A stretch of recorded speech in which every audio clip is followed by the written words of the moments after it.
welcome back. Okay, welcome back to Humblewood.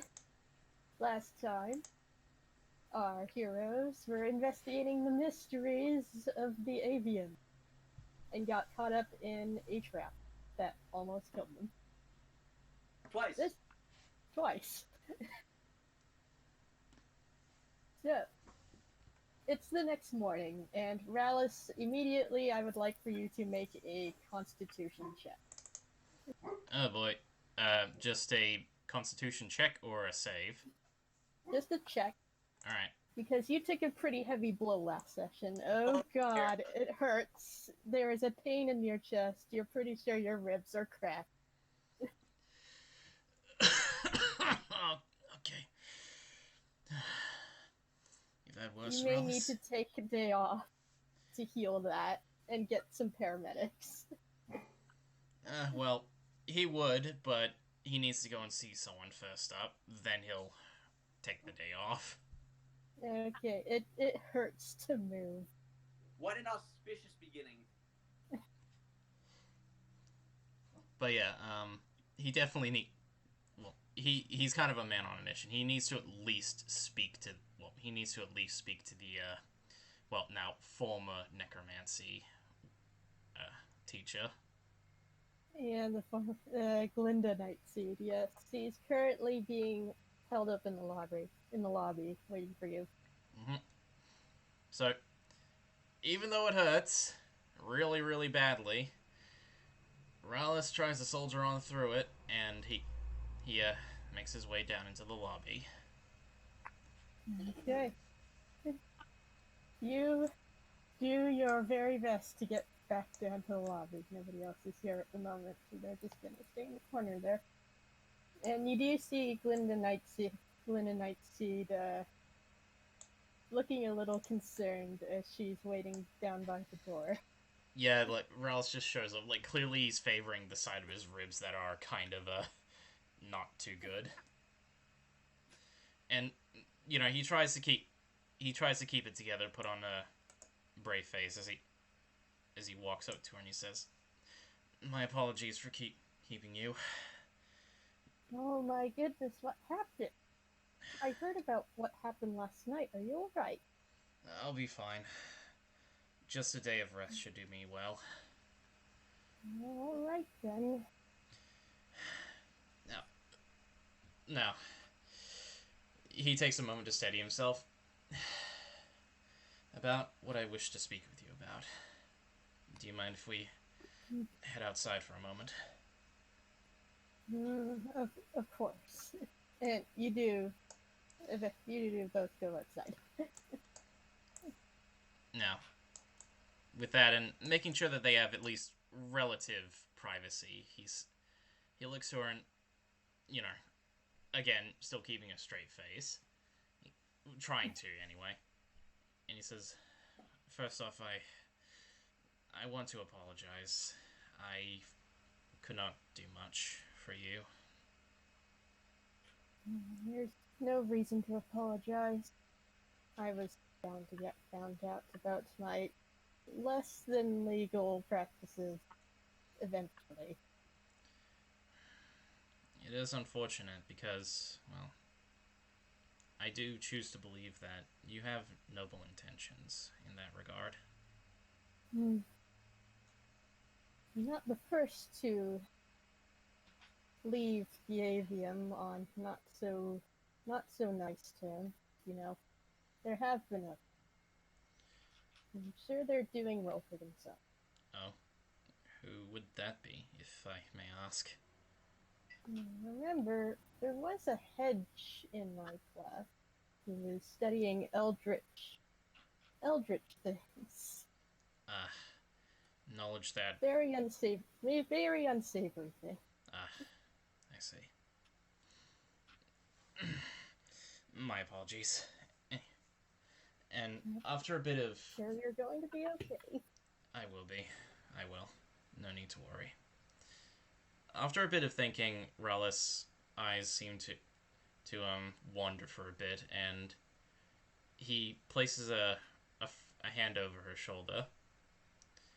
You He leans in. He says, "You wish to continue your studies, correct?" I do indeed. Well, I do not know if I am stepping out of line for this, but are you aware of the Temple of Altus in Alderheart? I am.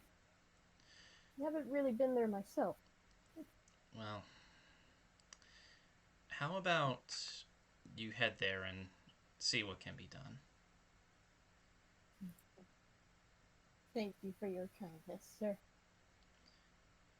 Oh, it's no trouble at all, ma'am. Tell Well, them you should probably get some rest. I should. I should. I'm more concerned about your health than my own living situation at the moment. I will be fine. But when you arrive there, may I ask that you tell them something important? He leans in and he says, please tell them that the wind touched vouchers for you."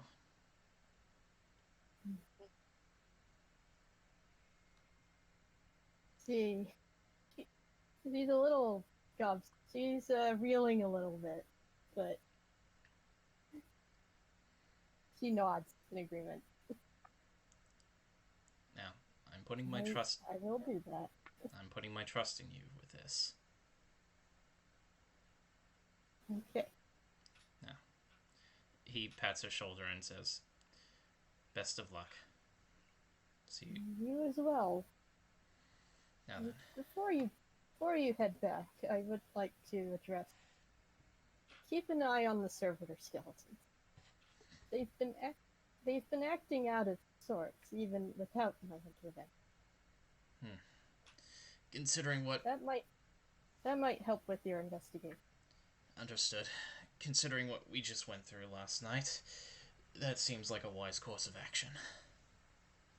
Okay. Now then. Yeah, I hope you get better.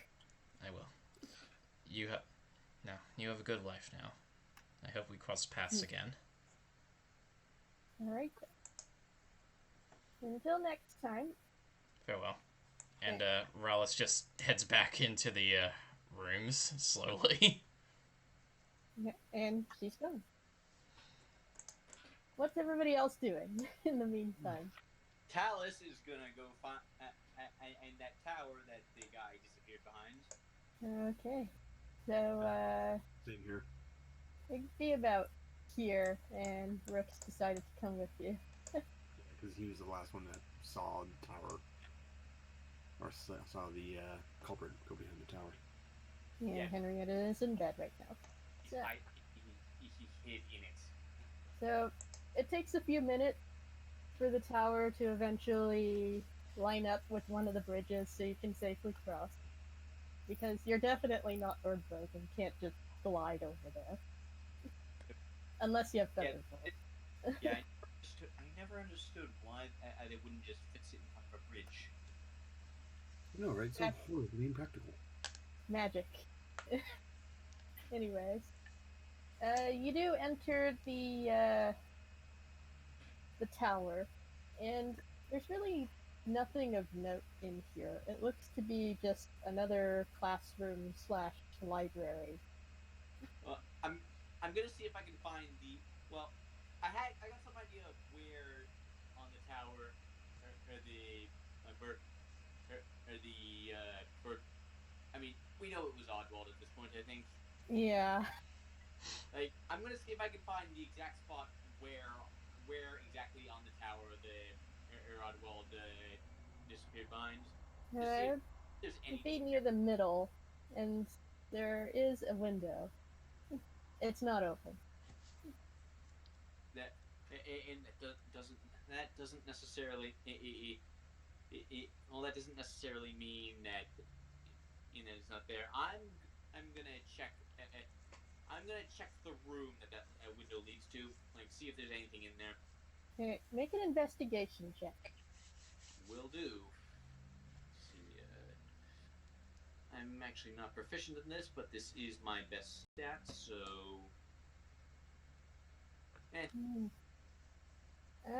You do come across, after investigating the room, you do find some old documents on a table. I glance over them, like, I'll read them in more detail later, but what are they about? They appears to be an old scroll with lower library blueprints that show plans of different classrooms and laboratories built underneath the avium. Oh, I'm gonna have to check that out later.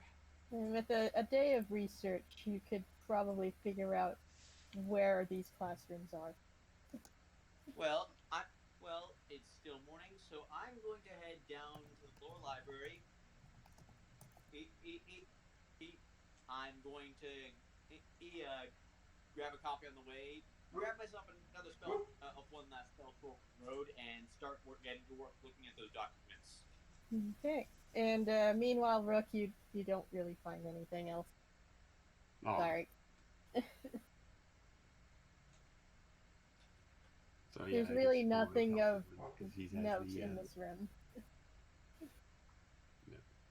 Aside from those documents. Yeah, I'm gonna follow the lead on the document. Okay. Yeah. So the two of you, I assume, go back to the dormitories to research the topic. Down to the lower library again. Okay. And Henrietta is still in bed, so... And I assume Rallis also goes to bed. Yeah, he's bedridden for the day, it seems. Yeah, he's bedridden for the day.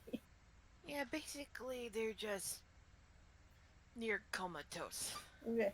Yeah. Okay, so another day passes. Actually, one Or second. rather, you decide to all go down to the lower library. The two of you decide to go down the lower library. Yeah. Oh, well, actually, Rick, in 1 sec, I was kind of reneged on that idea. I was actually thinking of getting something really quickly enchanted, Okay. like my rapier. You want to get your rapier enchanted? It takes, it's gonna cost you about 100 gold, roughly. Or 500? Oh, okay, done. Yeah, 100 gold to get it enchanted up by 1 level. Yeah, done. Yeah, And then... you meet the enchantment teacher. He's, that would be the transmutation teacher, a actually. transmutation teacher. He likes to ramble a lot. He's this big, white strig. He likes to ramble a lot about stuff. Well, And it's about transmutation being the key. Meanwhile, Talus, you're going down to the library. yeah, like, I'm gonna pick up a new spell. As long as I'm down here, I'm gonna pick up another spell scroll. Another spell scroll. Which one are you looking into here? Surprised me. Same parameters as before. Oh, jeez. Okay. Yeah. Preferably a ritual spell. A ritual spell. Let me look that up real quick. In the meantime, the librarian isn't really paying much attention to you. Yeah. Let's see here.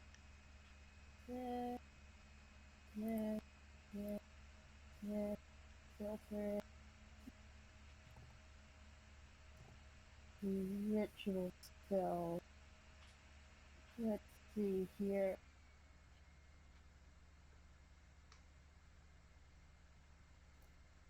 You already have the alarm spell and the comprehend languages spell and the detect magic spell.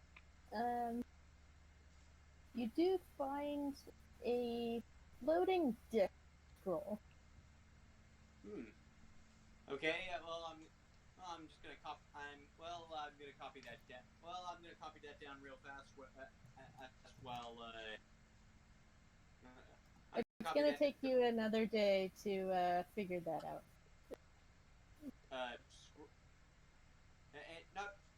Not true. A scroll only takes 2 hours per level to copy down. Oh, okay. That's Yeah, fine then. There's already rules for that. Okay. So, I assume you're copying it down in the library. Yeah, I mean, Okay. that's half of what that's like half of what the library is in the school are for. You notice librarian leaving to go deeper into into the lower library. Mind the shadows. I call it to him. Yes. He doesn't seem to be paying much attention to you as he continues down into the library. Yeah, I let him go. Okay. Like trust me, the meta gamer in me is telling me to follow him, but Talus has no in-character reason to. Okay, so a day passes. Everybody is either in bed or studying or what have you. Yes. So it's the next day, and Rallis and Henrietta, you've probably already healed up by this point thanks to paramedics and magic healing. Henrietta sits up from her bed and she is carefully stretching her body. You can almost hear the bones, her joints pop as she stretches at certain points. Much better. How are you feeling, Henrietta? Better than I did a few days ago.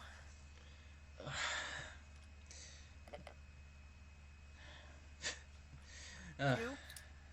A lot better. Still a little sore on my side, but nothing a streak such as myself can't handle now. Henrietta looks at her surroundings.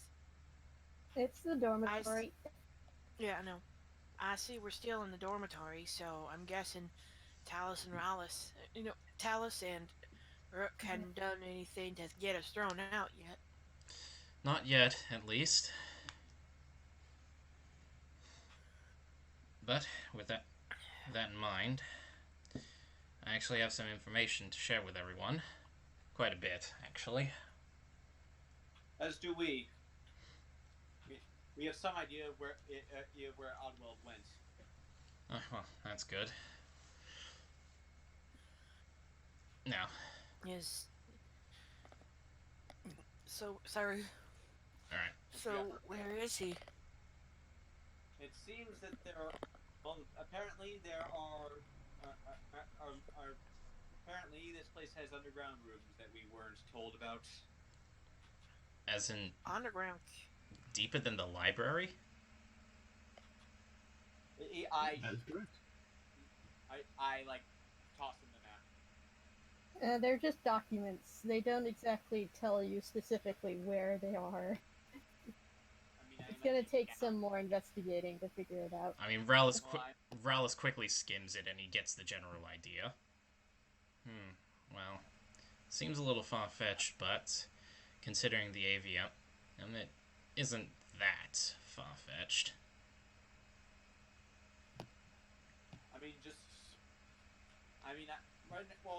Right now my plan is just to wander the ground, is just to poke around the ground floor until he finds stairs leading downwards. Fair enough. Oh, yes, if any of you are out and about, do keep an eye on the servitor skeletons. When I was speaking with the former necromancy teacher, she said that even without her influence, they seem to be acting up. So that may give us that's either a college prank or Oddwell's doing. Likely. Oh, yes, and I imagine we still have the book, correct? Yes, you still have the Necronomicon on your person. Miraculously, no one has figured out that it's been missing yet. And it's still missing. If it weren't for the fact that we need that book, I'd say we burn it. It can be Books destroyed. like that, you don't want to burn a book like that. What if it's with holy fire? I mean, it can be destroyed if you just leave it out in the sunlight. It's a vampiric book? Not Yeah, per- then pop up. Yes, but then it'll pop up and reappear at a random time and place later. Regardless. Mind you, it's in Rook's bag right now. So.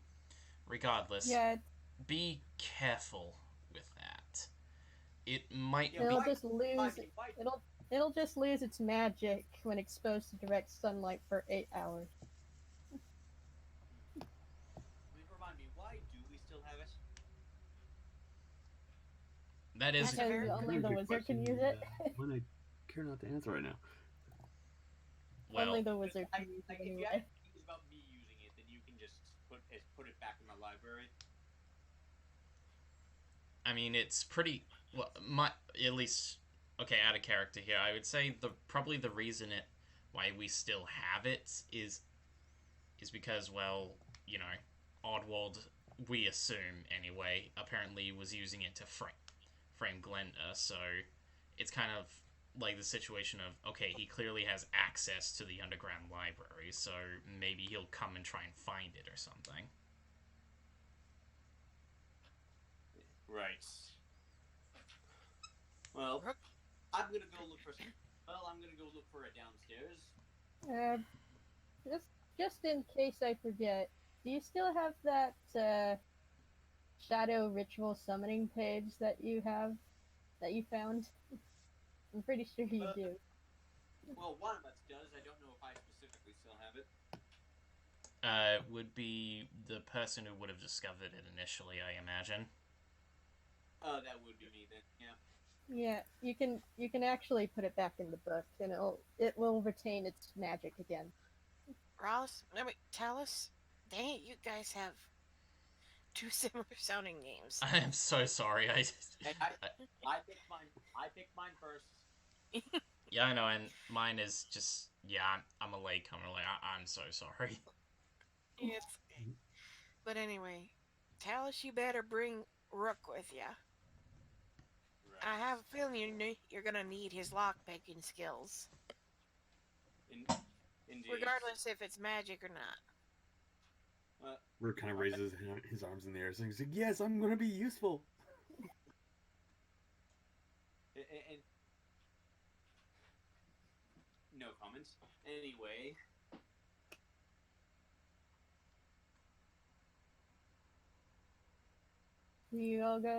The two of you go back down to the lower library. Yeah, might as well. I mean, that's the lowest room, that's the lowest room that anyone really knows of. So might as well start there. Okay. The two of you go down to the lower library, and you notice the librarian just as he's leaving, going back down to the lowest part of the library again. He doesn't seem to have noticed you approaching yet. Yeah. Okay, I'm gonna kind of stealthily kind of follow him. Okay, roll a stealth check. With advantage, because you're in dim light. Stealth. 20. Ah, okay. So, let me just put this up here real quick. And, you go down to the depths of the library. And you see him with one of the servitor skeletons. And he appears to be looking around frantically as if searching for someone with the servitor skeleton. Yeah. And I guess I'm just going to be kind of like ducking around corners, kind of like. Yes, that's exactly what you're doing. You see him go over to this back wall. He takes one more look around to see if if the coast is clear. And then he crouches down to this stone slab that's jutting out of the wall, presses it, and with a loud clunk, this entire wall lowers down to reveal a secret passage. Oh, there we are. Yep, I'm just gonna go, kind of go back and just kind of like wave over the team, Yeah, kind of like and put a you see the librarian and the skeleton go down, and the wall goes back up again a few seconds later. Yeah, I'm just kind of like go right up to the wall, and just kind of like feel around for the stone slab. Make an investigation check.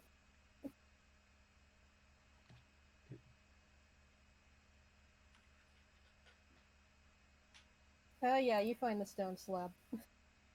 Yeah, no, thankfully not with disadvantage. Yeah, it's not disadvantage, it's fine. Because you have dark vision, it's fine. Yeah. So you do find the stone slab, and you push it in, and the door opens. Door opens. Okay. Are you sure you want to go back and tell everyone else? I mean, you already went over, and I'm pretty sure. Did the other two even come with us down to the lower library? I mean, to be fair, I don't think Rallis has anything else in mind to do, so he'd probably follow behind a little, yeah. Yes. Well, just make sure you both stay back. Best they not know we're coming. That is a fair course of action, because, yes, the armor is very loud. Very, very loud. Right. Well, I don't have any stealth proficiency, but I do have... Invisibility. Yeah, I cast that upon myself, and I think Rook and I set on down. Okay, so all of you decide to go down into this secret passageway. Yeah. It's a small hallway. It's dimly lit by lots of magical light, which floats in slow, random patterns near the passageway ceiling. The hall continues downward into darkness, which is totally fine for three of you because you all have dark vision. Wait, I didn't... Wait, remind me who doesn't? Henrietta. Henrietta. So, Go home with his hand. So, to your immediate right, there is an open door with light coming out of it. Okay. Like, I'm just, like... I motion for Rallis to stay back, then I remember that I'm invisible. So, like, is there dust on the ground? There is no dust. I mean, Rallis would probably get the general idea. I'm just gonna whisper in their ear, stay back, out of sight and out of hearing. Understood. And then, and then I'm gonna peer in the door.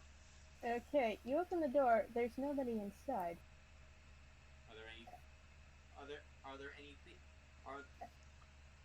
Okay, let me describe it for you. Yeah.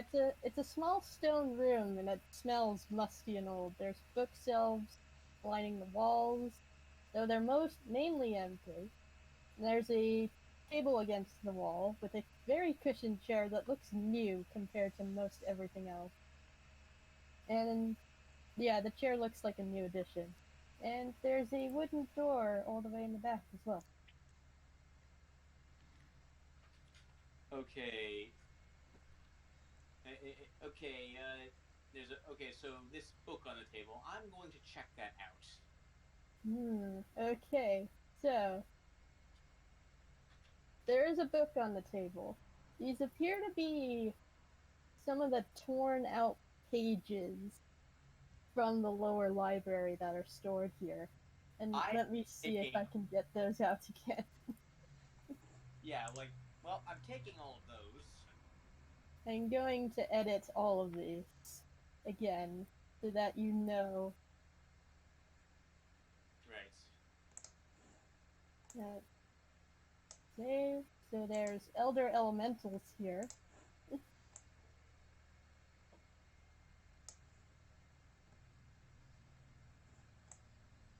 This is from the stuff you researched in the library. Alright, it's continuing from the cutoff that point, right? Yeah.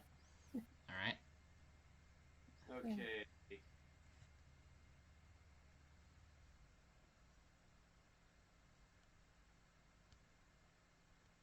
Alright. The Great Calamity. So yeah, all the cutoff points have been edited.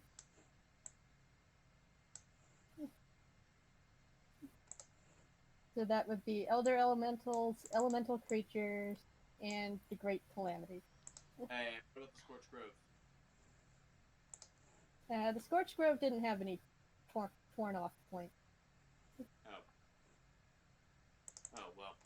It's Anyway, just, oh yeah, it's, I'm gonna take all of those, and okay, I think I found the important thing for now. I can look around the rest of the room later. yeah. You also see an amulet on the table. It's a crystal amulet that's hanging on a hook. Can I tell that it's magic? Make an intelligence check. Arcana? Or Sure. just intelligence? Okay. Yeah, because I want to keep this invisibility going for as long as possible, so I'm not gonna be using Identify just yet. Okay. You actually remember this as being worn by Mordain, the librarian.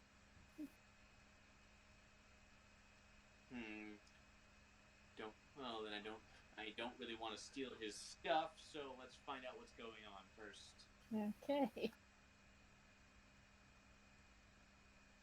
Okay. It's just the closet in the back that's left. Okay, while I'm checking all this out, what's Rook doing? Okay, what are the rest of you doing?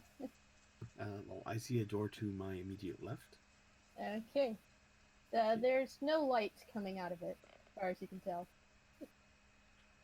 Okay, well, Rook would like to check the door. The door is open, and it appears to be an old storage room. It's incredibly old and dusty in here, but there are some wheel marks on the floor that suggest something was wheeled out of it. Okay, I guess I'm going to try and follow the wheel marks. They lead outside of the door, and there's no dust in the hallway. Okay, well, I guess I'm just going to go inside. I see if that's a cupboard. You open the cupboard, there's nothing inside. It's completely cleaned out. Okay, so I guess this place was just like, it was a storage room, now it's just kind of bare bones. Yeah, it's very bare bones in here. Okay. Can I guess Rook would not really suspect anything much of this room. Yeah, there's really nothing much in this room. Okay. I guess he would like to go a little bit further down the hall, or... Okay. Aside from this back door over here, which is emitting light, there is another door that is not emitting light. This, presumably? Yes. Okay. So, you open that door, it looks like an old classroom. It is covered in dust. Okay. I guess he's going to walk on over and see what looks like a chalkboard. Yeah, there is a chalkboard in here, but it hasn't been used in... It looks like it hasn't been used in ages. So there's like no chalk markings or anything? Nope. Okay. This room is also very bare bones, and there's nothing in here. And the cupboard? And the cupboard is also empty. Yeah, how peculiar. Okay, meanwhile, Talus, I assume you're going to open the door to the closet. Yeah. And you find the library. Hold on. You find the librarian. He look. His head. Okay, here's what you see. He's standing upright and his eyes are closed as if he's sleeping. And he's surrounded by a field of swirling gray energy.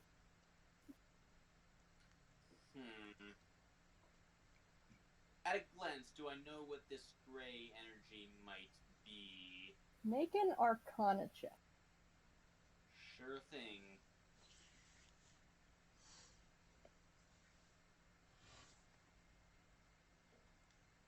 You're not entirely sure. At this time, Henrietta, curious, looks in, sees the librarian, goes, "Holy hay bills! What's that? Is that the librarian?"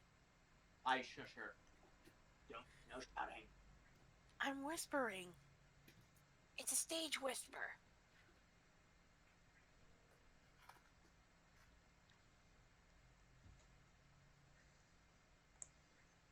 Yeah, Rallis is just kind of staying where he is, and he's kind of keeping lookout for everyone.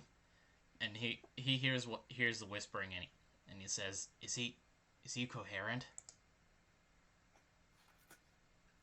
Henrietta backs away. Looking at him, if you take a closer look at him, you might figure out what his pulse is. Like, I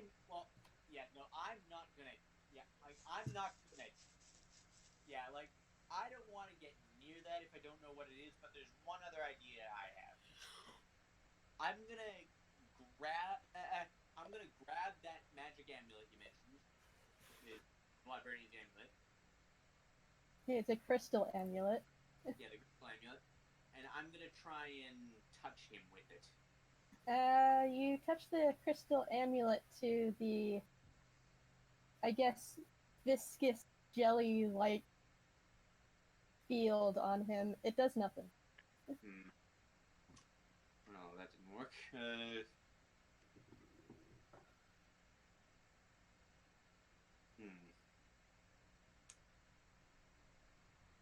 Okay, I'll try and touch it myself. Okay.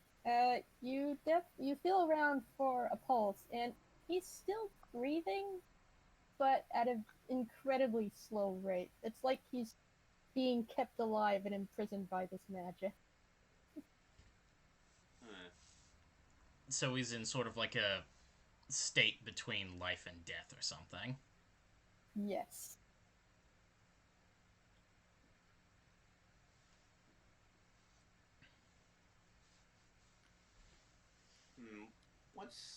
Okay? I'm gonna.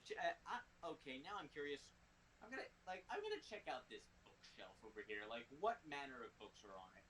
Yeah, I say that, but the book. I did say that the bookshelves are mostly empty. Oh. It's just the pages that you previously found. Well, is there anything in these cupboards, or is it all empty? There doesn't appear to be anything else in here, but most of this room is fairly clean compared to everything else. Odd. Like it's been recently used. He's in some kind of suspended animation, and don't want to drop this invisibility in case we might get ambushed. So I'll leave that for later. Rallis slowly closes the door and just. Actually, I'm gonna put back everything I found for now. Okay.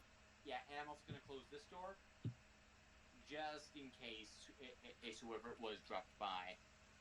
No need to put them on alert. And put the crystal amulet back too, I imagine. Yes, yeah, all that. Not even going to try and wear it. Okay. Not. No. I'm not wearing that thing when I don't know what it is. Yeah. Well, with a little bit of analyzing, it does have some magic to it. Yes, like, that's what makes it risky and dangerous. Yeah, it has some transmutation and illusion auras to it. Hmm. Well,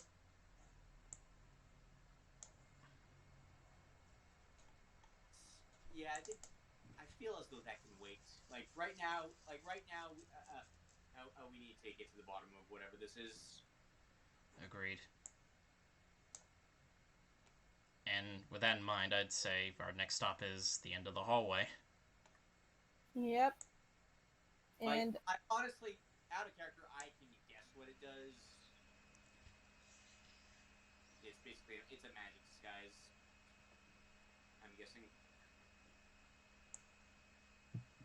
But you know, I guess in character, Talos is like, I'm not messing with any kind of magic I don't know.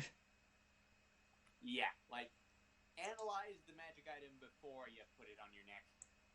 Yeah, because well, you don't want to get cursed. Yeah, and we don't have time to be analyzing it right now. okay, the only door remaining is this one in the very back, with some light emitting from it. Right. Like, I'm just gonna motion everyone else to kind of stay back a little bit. yeah, I want to get a little bit forward so I can like slip in completely unseen the moment he opens it. Henrietta holds up her mace and shield in case there's a fight. Okay, so you are all alert. Okay, so are you pressing your ear against the door, or? I will. Okay, you press your ear against the door. There is an eerie silence coming from it. You swore you heard some amount of rattling as you approached, but now it's quiet. Okay, I'm gonna take out my rapier, just kind of just be at the ready as I press my hand against the door and kind of slowly open it. Yeah, you open it, and you're surrounded by skeletons.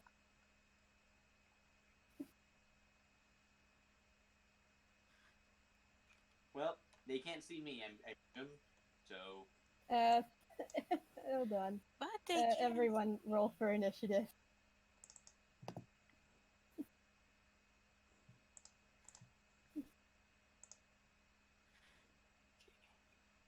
Oof. Come on.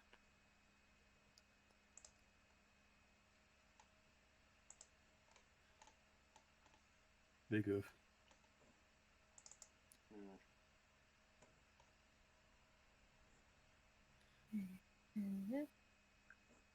Okay. Ending. So, this is a surprise round. All the skeletons get to attack first. They are all these bird folk skeletons, the one with helmets on, that look vaguely strike-like, all have short swords on them. And this one goes into attack Rook. And you take 10 piercing damage. I take how much? 10. Ouch. Because it was a crit. If I had moved 5 feet closer, I could have shielded him. This one also goes into attack Rook. You take 5 piercing damage. I'm not liking this. Okay, so. Oh, right. I'm surprised. Yeah, you're all surprised. Because you tripped an alarm without realizing. Oh. Yeah. These ones are just going to be here to block your path. And this guy all the way in the back here, you definitely, Talos, you definitely recognized him by his abnormally large beak as the guy who attacked you earlier and ran away. Yes. And he's like, you all shouldn't have come in here. And he exits stage left. Hold on. Let me just... There. And there. Okay. So, back to the top of the round. The skeletons with short swords continue to assault Rook, who is up front with short sword. Okay, what's your AC? My AC is 14. Okay, 14. Only one of them hits, and you take 8 piercing damage. Okay. Talos, it's your turn. Okay, so they have. I'm invisible. They have no notion that I'm here, right? No, they have no idea. Well, then I'm just gonna casually walk by and go. Make a quick stealth check. Oh, very sure. With advantage because invisible, I assume. Yeah, with advantage because you're invisible. Good because my stealth modifier is 1. Oh. One of them definitely notices you. And immediately makes a reaction attack to try and slash at you with its talon. It hit. Even with disadvantage, you take 5 piercing.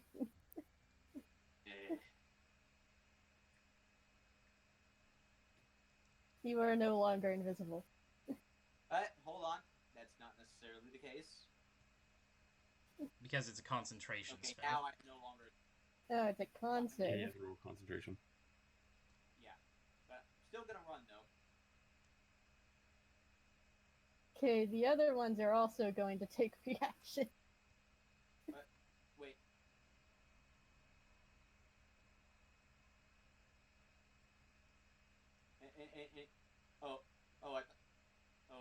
Oh, okay. I thought. Actually, wait. In that case, belay that. You are no longer invisible, yeah. Yeah. But you still have an action. Yeah.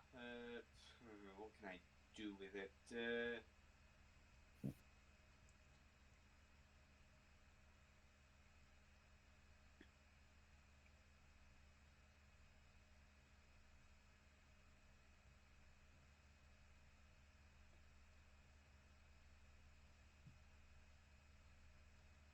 Mark out.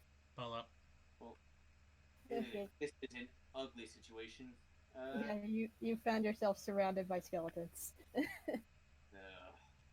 Yeah, this is not great for any of us. Well, the tanks have got to get up front real quick, so yeah.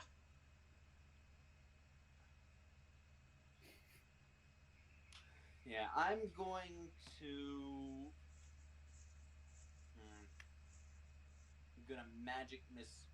I'm gonna magic missile the one closest to. Actually, well, I still have my action. I'm going to use that action to disengage. Okay. Okay, actually, that's very smart, very smart. Alrighty, so, Okay. let's see. Hold on. Do I have a bonus action I can use? No, I have not. Okay, so this one's gonna come after you and try to swipe at its talents again. And you take 5 piercing damage. This one's also gonna try and chase after you. It misses. Good. And this one also comes in to try and swipe at you. You take 4. What kind of speed does these guys have? They only have 30 movement. 30 feet of movement. You take 4 piercing damage from this one as it's trying to. They're all trying to swipe at you with their talons. How many? How much? 4. I've got 4 hit points left. Someone help. Henrietta, it's your turn. Oh boy. I mean, these are just basic skeletons. Yeah. Let me see how far cure wounds can hit. It's Dang a it, it's touch a touch spell. reaction. Dang it. Crap. Henrietta looks to Rallis. I'll take care of these guys here. See if you can get down there and help Talus. Understood. What'd you say? I said understood. Okay. Henrietta goes down here and whacks this skeleton with her mace. Okay, make an attack. Dang it! Actually, that just hit. Really? Yeah, you managed to bludgeon it in its skull. It deals 10 damage to it instead of 5. It's looking pretty bad off. Okay, now I'm wishing I had extra attack. And we'll have Now it be soon. your turn. Well, I don't really have anything else. Okay. Just go around me. I'll have the skeleton be distracted by me, and get to Rallis and Talus and save his hide. Okay. Ralph, Tal, it's Ralph. Look, it's your turn. Mm-hmm. Now, taking that advice, I am going to try and plot my course around and away from the skeletons as well. The two skeletons there as best as I can. Okay. You are going to take a reaction, but it's because of your armor. You managed to block the incoming attack from this one skeleton.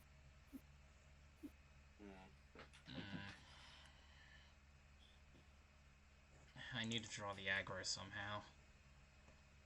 You just keep in mind they are undead. Yeah, I'm aware.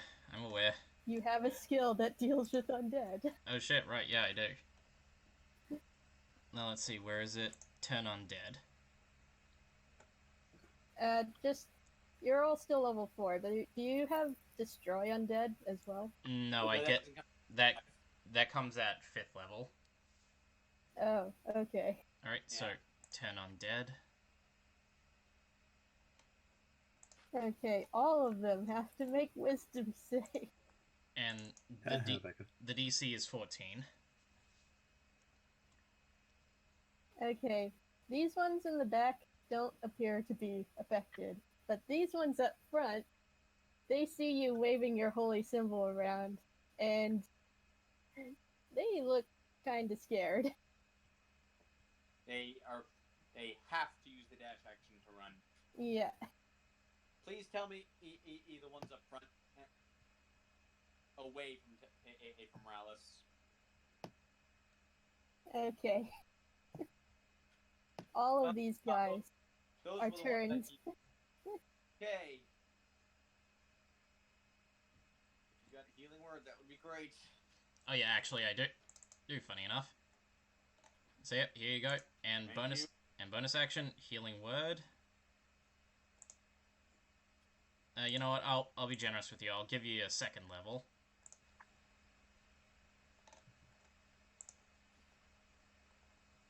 All right. That should pick you back up. Breathing a little easier now. I'm almost to full now. That's good. Mine is terrible. All right. Wizards. Yep. They can break the universe over their knee, but in turn their knee is very fragile. Yeah. Alright, well, that's my turn. Is that your turn? Mm-hmm. It's Rook's turn now. Yeah, Rook. The skeleton in front of you is looking pretty bad off. Okay. Well, I guess I'm going to try and I'm going to try and stab it through the eye socket with my rapier. Okay. Roll So with then sneak I attack. I guess sneak attack? Yes, because Henrietta is next to it. Yep. Well, I got 20.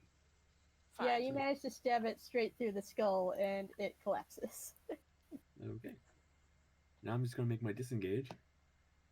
Try and go right behind Henrietta's, like, kind of like limp behind Henrietta.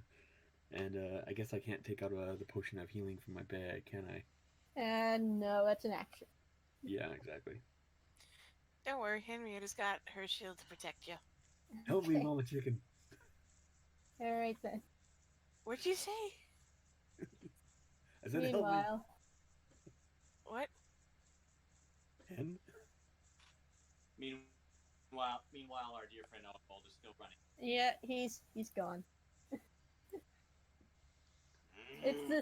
It's this other skeleton's turn. It's going to come in to avenge its brethren and attack Henrietta. I hold up my shield. Though I have a feeling that even if I didn't, it wouldn't do much. It manages to bypass your shield, and you take 3 piercing damage. Ah, dang it. I mean, Okay. that's perfectly fine for you. You're a martial class. Talus, it's your turn. The skeletons surrounding you are currently being distracted by this holy symbol and cannot take reactions. Good. I'm going to dash after Oswald. Okay. Okay. Let me reveal the area to you here. Yeah, hold on. How can I get? Okay, 30, and then Appears to be going down some stairs. 4, 5, 6. And do I see him from here? No, he's gone. Well, I'm gonna keep chasing after him. Okay. That'll be your turn. Yep. Man, He's he's good. gun-ho. These skeletons are going to go away as quickly as possible.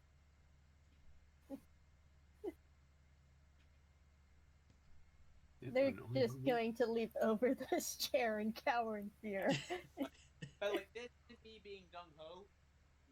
This is me knowing that he's at Oswald probably has some kind of grand escape plan, and I want to get at least a glimpse of where he's going. Like, Just- I have no illusions I can fight them. Just the mental image of like the skeletons like just rattling in fear, then just dashing behind the teacher's desk and flipping it over. I'm imagining all of that. Not really. I am imagining all of that in Hanna-Barbera graphics.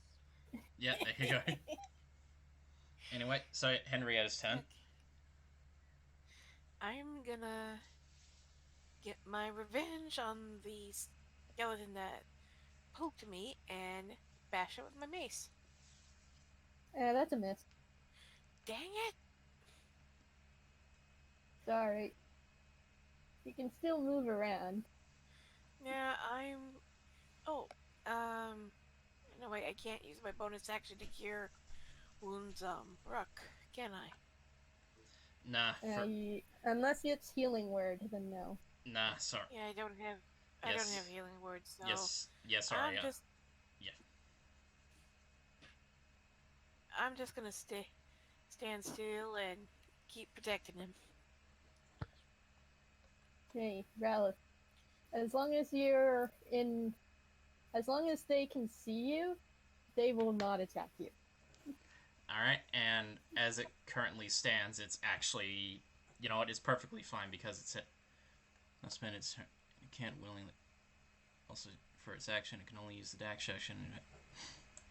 Yep, and once it's save or suck. Once they failed, they can't like unfail at it. Yeah. So with those guys effectively taken care of, I move back here, and pretty much I'm standing right behind this Strig skeleton. Yep, pretty much. And I'm going to probably not the wisest idea, but I'm going to take a swing at it with my warhammer, one-handed. Yeah, that's a hit. It deals a lot of damage. also crushing its skull slightly, but it's still standing somewhat. Alright, It looks like it's also about to collapse at any moment. Alright, and since he's within range, I'm going to give Rook a first level... Wait, hang on. A first level healing word. Okay. As my bonus action. So, And Rook heals 7 damage. okay. Alright, there we go. Okay. And that's my turn. Rook, it's your turn. Okay. Now, slightly rejuvenated, Rook is gonna take a kind of a sliding stab over to this Yeah, the this thing. skeleton. You get sneak attack. Yep. He's just gonna kind of make like a fancy like lunging stab at this thing. Yeah, you hit it, and its head falls off. Yay! Right in its eye socket. It collapses to the floor. Yay for desecrating the dead. It's just these last 3 skeletons that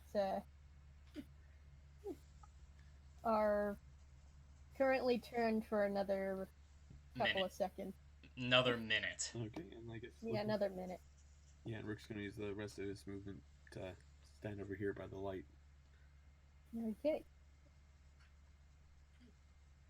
Okay. Currently, Oddwald has escaped again. Well, I imagine he's probably still within hearing range, though. He's. If you continue down the stairs. Yeah, like 1, 2, 3, 4, 5, 6. Okay, Okay, friends, I'm gonna take a bit of a gamble here. You can see. You just see like a hint of light coming from the bottom of the stairs, and then it closes like there was a door. Well, I'm going to shout at. So I'm going to use my action to cast Friends, which is on myself, so I don't have to see him to do it. And then I'm going to call after him. We have the Necronomicon. Don't you want to come and get it? He needs to make a charisma check. No, I just have it. I just have advantage on all charisma checks against him. Okay. So, I guess make a persuasion check? With advantage, and this I do have proficiency in. Because you're an enchantment wizard. 22. Okay.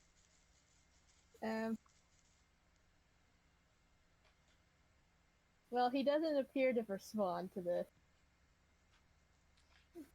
That's fine.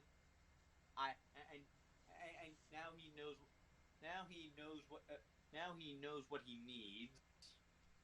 And he needs to come to us to get it. Yep. Clever thinking. But the door is still closed. That's my first successful enchantment spell of this campaign. I wouldn't exactly call it a successful one, honestly.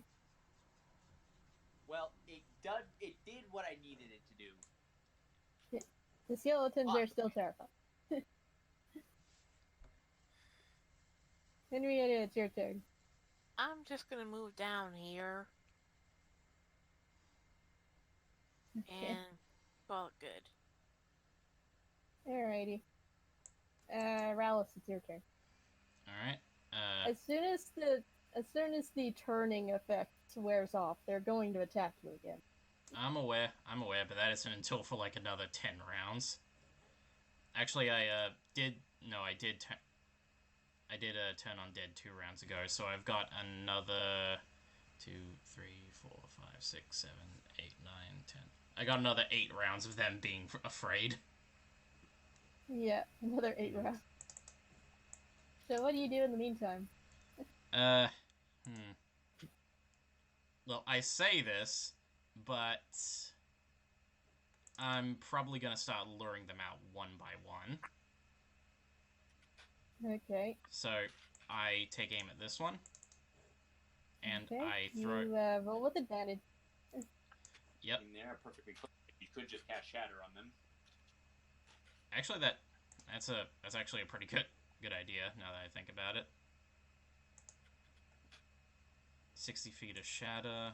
Let's see here. Do I got? Yep. And shatter is yep.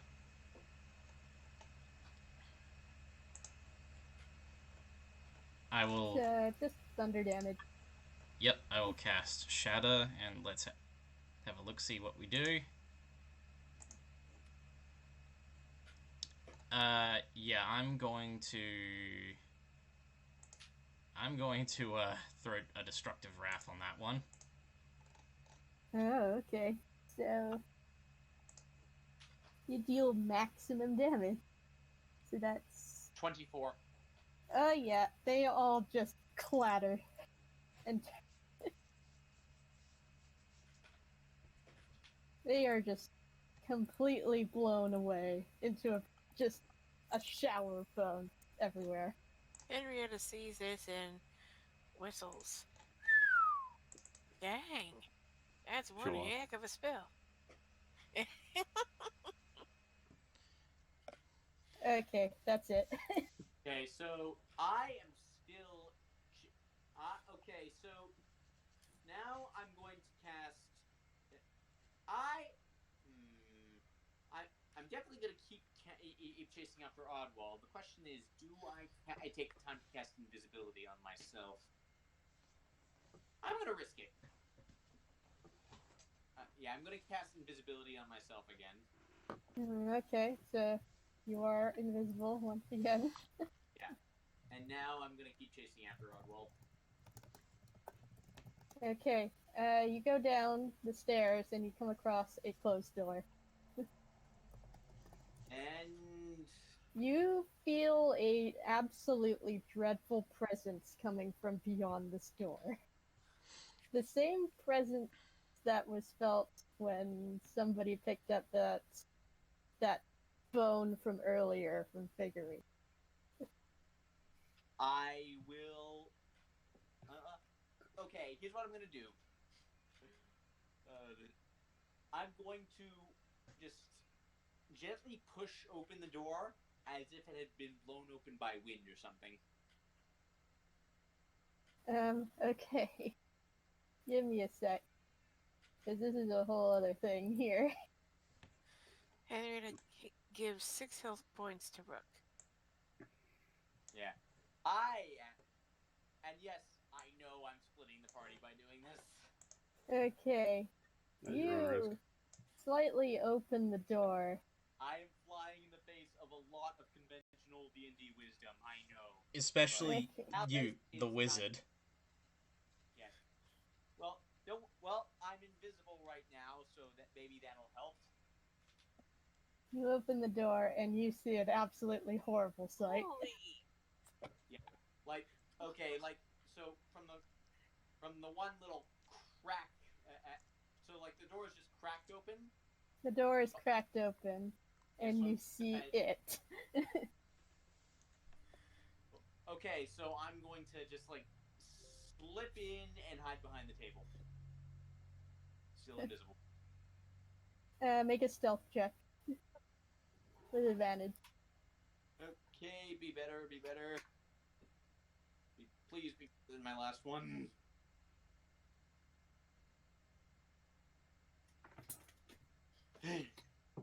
That's much better. Okay, that's a 20. This perception sucks. I totally got rid of those by accident. He needs to make a perception check. I because imagine he knows something is wrong. Wait, Yeah, hold on. I screwed. Yeah, I imagine this whether he is just whether he noticed that the door opened. Yeah, he knows that the door opened. He knows that he closed it shut. Something's not quite right. I He knows. hang on, God, I'm sorry. I just realized I've only got the one channel divinity, and I use that on turn undead. I'm sorry. We'll I'll still count it. It's fine. All right, but I need to keep that in you don't mind. get two of those. You don't get two of those until level 6. Yeah, I'm so sorry. I completely forgot. That's fine. You would have killed them anyway. I have 2 channel divinity myself. Sacred weapon and turn the unholy. Well, yeah, but you only get one use of channel divinity, so you got to pick one or the other. Yeah, I know. Though I'm leaning towards more divine smite on that thing. Well, you can do both, I think. Anyway, point is, continue. Okay, so Oddwald knows there's someone in here, and But doesn't know where. And he doesn't know where. He goes, "Whoever you are, you really shouldn't have gone in here. You don't understand what you're doing." Okay, Anyways, as you look about the room, it's a very macabre laboratory. There's an assortment of bones over the tables. There's foul-smelling liquids bubbling in the pot. The stench of death is gut-wrenching in here. This terrifying creature, a hulking monstrosity of bone and sinew, stands in the center of the room. It appears to be comprised of hundreds of birdfolk bones jumbled together to form a roughly humanoid shape. Yeah, so I can't cast magic right now because that would turn off my invisibility. But like right now, I'm just like, please, guys, be on your way down here. Okay. Its arms end in several talons intertwined into circular claws, and the creature's face is made from the top halves of 2 birdfolk skulls, one atop the other. It's gazing around the room with 4 empty red eyes. Yeah. So for now, by the way, I'm like just ducking down behind this table, invisible with one eye poking over. Okay. Meanwhile, back in the classroom. The skeletons are all dealt with, but you are missing a party member. Like so. Where the hay is Talus? He went Yeah, through I was that. just thinking that. He went through that door, chasing after Oddwald. Come on, we need to go. We need to follow. Right. You do see some notes on the desk. Yeah. That have been blown onto the floor from the shatter. Yeah, Rallis stops and looks at the notes. You take a quick glance at the notes, and they appear to be written notes. And on it, you see the name Oddwald Ebenhart. Rallis sort of almost gives a sad sigh as he shakes his head. Well, this all but confirms it. Any idea what it says? It appears to be notes about constructing a certain creature from bone and necromancy. Well, in order to figure out how to kill something that is immortal. Well, it seems as though Oddwald and us have quite a bit to talk about. Mm-hmm. We better hurry then. Talus, you may, if you ain't feeling better, you might want to use your potions. That would be probably a good idea. It's like kind of like take it from my bag, uncork it, and just kind of chug it. So it's I imagine it's just a regular potion of healing. So you get 2d8, 2d, I think 2d4 plus 2. Yeah, that's basically 2 magic missiles worth of health. Let me just do math here. So 2d8. It's 2d4 plus 2. One sec. Gotta do it. So 2d4 plus 2 roll 6. Yeah, you get 6 health back. Okay, cool deal. Does that top you off? Nope. Well, you're probably better. Yeah, you might want to head and stay in the back or the shadows. Well, I mean, on a scale of like 1 to 29, I'm feeling about a 25 right now. A couple scrapes. Still, if you can't handle those skeletons, we may have to get you some armor or something. As it stands, come. We can't leave Talus for long. He can't handle just something on his own. Right, we better hurry. Yeah. Okay, you all go down the...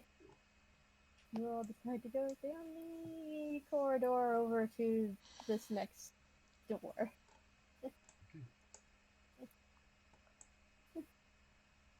Okay, I guess Rook is looking at the door. Is it still kind of cracked open?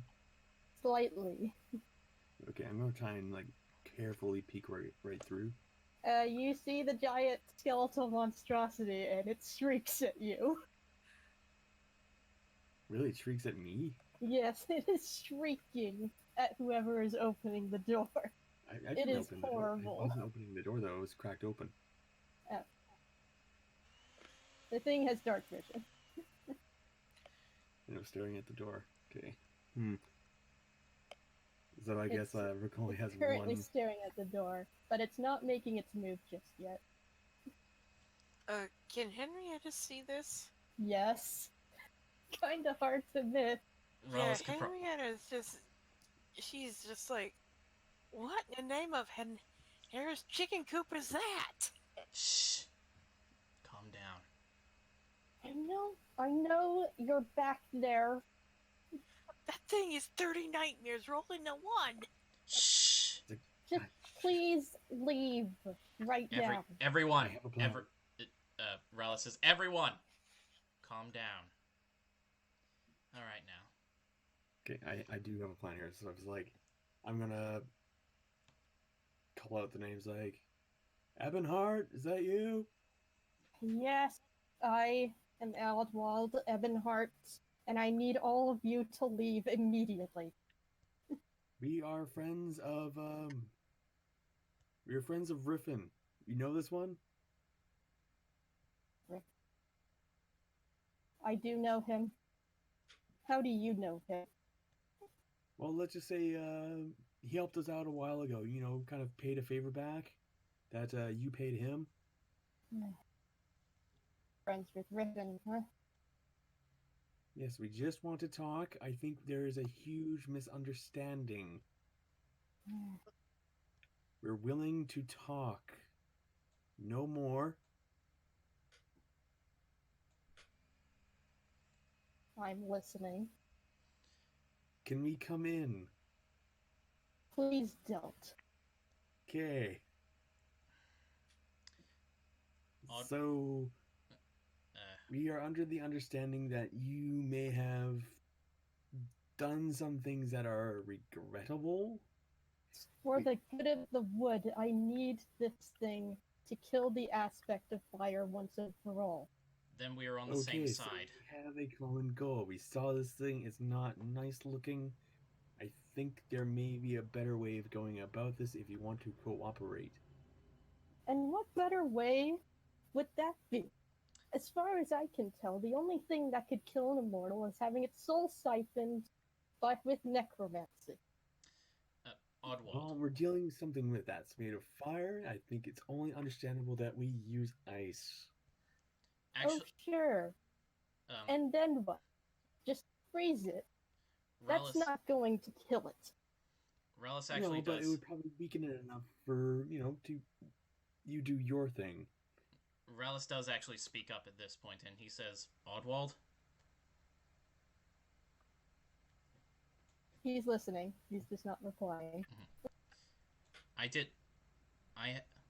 My companions and I have done some research of our own, and in looking at these elder elementals or aspects of the elements, or whatever their names might be, we have found something of interest. There is a small aspect of frost that we may be able to obtain to help in this endeavor. You actually believe those stories? You've seen the aspect of fire yourself, have you not? Only stands to reason. I have. It only stands to reason that these stories are perhaps more fact than fiction. Might be worthwhile looking into it, but it's still risky. I understand that, which is why, well, he pauses for a minute and he says, I have actually spoken with the necromancy teacher here. She is a kind soul, and I understand that necromancy, despite the controversy, is not entirely evil, and I believe what you are doing comes from a well-intentioned place, and I understand that you feel that that there is no other way, and well, if I were you, I would feel the same as well. But because of that, that is why I wish to help you. I felt that there was something more to this than it initially appeared to be. So, here is our offer to you. We cooperate, and if we can find this element of frost to help in taking care of the element of fire, then we will endeavor to make sure the plan succeeds and save the wood together. If it turns out to be nothing more than a fairy tale, then we shall resort to your own plan. Make a persuasion check. Can I help? Sure. So you get advantage. Okay, here we go. Persuasion. Where is it? Here we go. Advantage.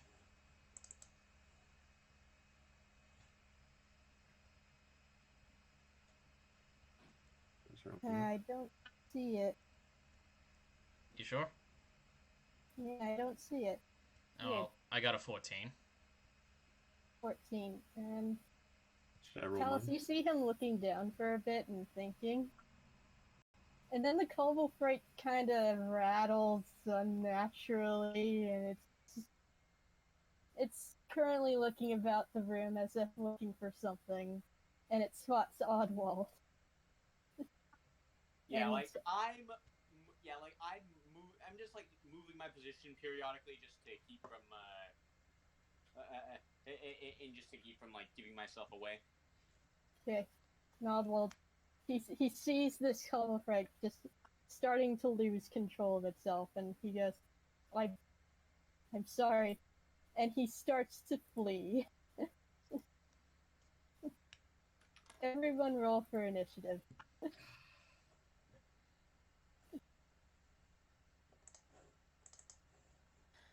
Out of character, that thing really is a nightmare and a half. Yes, it is.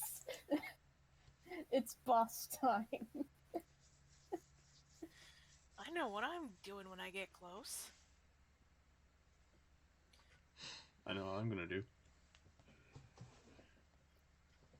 Why do I have to roll so low? Well, you rolled higher than that. Yeah. It rolled the lowest. So, Rook, it's your turn. This thing is going out of control and shrieking violently. Okay, I'm gonna burst right through the door and kind of go over here. Okay. And then I'm gonna just like throw like my 100 ball bearings underneath its feet. Okay. There are now ball bearings on the floor. Yep, underneath its feet, which would I would hope would make it very difficult to move and maybe kind of stumble around all of the ground. Yeah. How much area is that? Does it...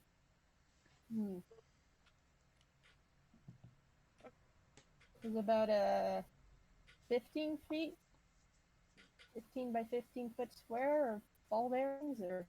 I guess so. Yeah. It should read in the item description. I'm trying to look if I know I have it. 100 ball bearings. That's not in there. One sec. Ball bearing. Going under ball bearings. Okay. Loading. As an action, you can spill these tiny metal balls from their pouch to cover a level square area that is 10 feet on a side. So 10 feet by 10 feet. Okay. So A you just creature moving across the covered area must succeed on a DC 10 dexterity saving throw or fall prone. roll it right underneath this thing. Yep. A creature moving through the area at half speed. All right. It kind of sees you doing this, and it's looking at you with its 4 red eyes. You recognize that these are the same 4 red eyes in Figure's story. Figure's story. Yeah. Yeah, It is creepy as heck. yeah, this is the same creature that she saw out her window. Yeah, that he saw outside the window and sucked the life out of him. Talis, it's your turn. You're still invisible. Yeah, that's about to break. I'm going to use my last second level slot to cast Phantasmal Force on the creature. Okay. Once again, the floor is lava. Floor is now lava. Why? It's also covered in ball bearings. And there's the ball bearings on top of it. Actually, that's actually really clever. Yeah, so probably, So I take it does not have the ability. This thing doesn't seem to have the ability to. It has no idea what the heck is going on. Okay, so I've done my bit, and now I'm gonna go. I'm gonna keep going after Oddwald. Okay, let's see here if I can reveal this.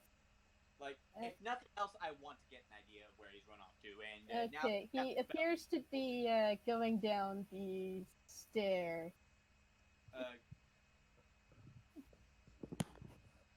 You know, hey.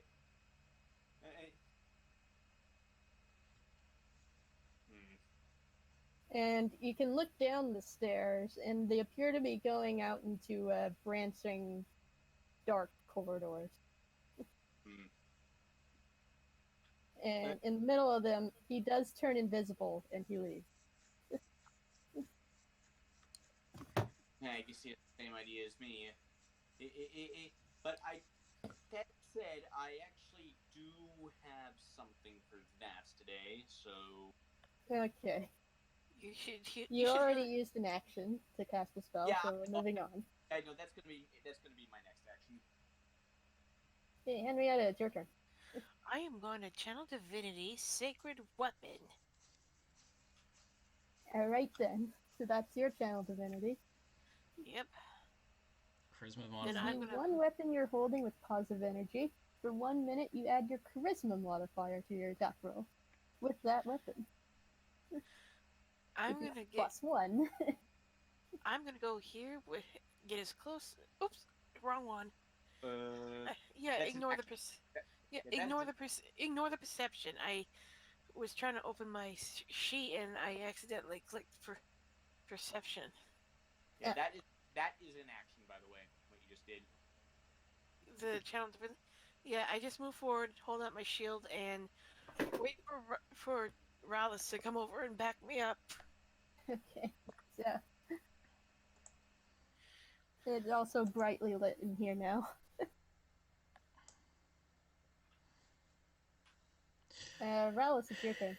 Oh, this is such a bad idea.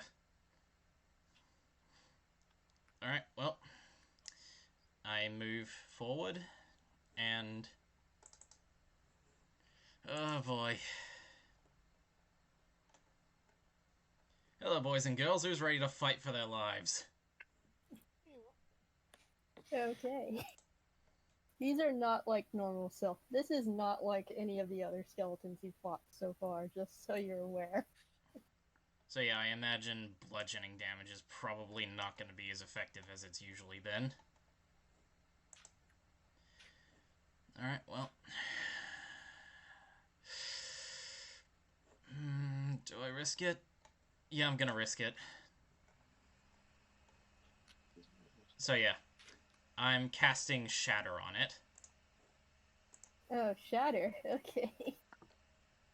It needs to make a con save. It doesn't appear to be as effective as you would like it to be. Oh, some damage is better than no damage. That's a total of -4. I It beg your doesn't seem to do as much. And now pardon? it's looking at you. Yeah. It doesn't seem to be doing as much. Yeah, so start of his turn, it's on lava, so it automatically And ball bearings. of psychic damage. It automatically just deals psychic damage if it moves? Yeah, Or... the floor is lava, and as long as it's in contact with the illusion, it just takes the damage. Okay. It's still in contact with the illusion. It's It's gonna be that's hard for it. It's gonna be hard for it not to be in contact with the illusion. The illusion is all over. yeah. So it deals, I guess, 1d6 damage? Yeah, plus another d6 for every square it moves. Okay. It takes another 3 bits of psychic damage. As it's looking around frantically and looks down at Rallus, who just attacked it with the Shatter spell. It makes an attack with its claw, and it hits you for 12 points of slashing damage. And you are grappled. Protection. Oh, protection? You gotta invoke protection? Yes, Okay, it misses. Yes. But its next attack, it actually grabs you. Oh, for the love of... It grabs Rallus. Oh You no. are now grappled. Well, at least it stopped it from giving you damage. Alright, well. Here we go. Is that all it does? That's all it's doing right now. Rook, it's your turn. So, thinking about it for a second. We're gonna have to try. I'm gonna try and distract this thing by using my. From a while ago, I picked up a Stone of Major Image. Yeah, okay. So I'm gonna kind of like lob it to the ground here. Or I mean, like maybe right over here. I think. Make it look like one of those giant fire snakes we fought earlier. Okay. To make it look like an ash snake. Let me pull that up real quick. And it will, I guess, kind of like make like lunges and hisses at the. Yeah, it's making lunging and hissing noises.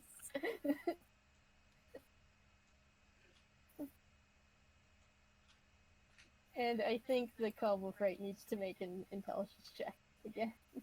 Against my deception? Against the deception. And it fails! Because it's not that bright. No, of course So not. there's lava, and now there's this giant fire snake in the lava. And ball bearings. And ball bearings. It is so freaking confused. It's just not your day. Okay, Oh. so do I see the place where is where he turned invisible? He was in the center of the crossroads, and then he turned invisible, and he's gone. Well, I've got one last thing I want to try before I go back up to help you all. I'm going to. I don't need to see him for this work. I'm going to cast sleep on him. Okay. I'm just going to...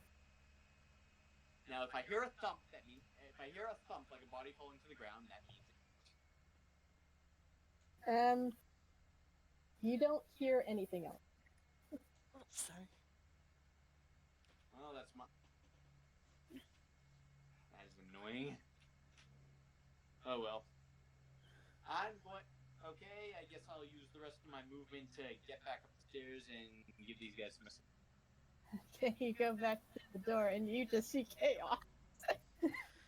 Yeah, it's like that one meme of a guy. That guy just coming back with a pizza. Yeah, that meme. Yeah. Hey guys, what did I miss? Oh. Literally, Yeah, it's your turn. literally, I have some. literally gone for 6 seconds, and all of pandemonium has unleashed. Yep. Okay, I am gonna go for that thing's kneecaps with my mace, and I have a +1 on my charisma modifier, so Yep. plus if it hits, I'll add a divine smite. Okay. So that's 16. That just hit. Roll damage. All right, that's 6 and 2d8. The charisma modifier is only a 1. Yeah, that's 12. So that's 18. Okay. It's still standing.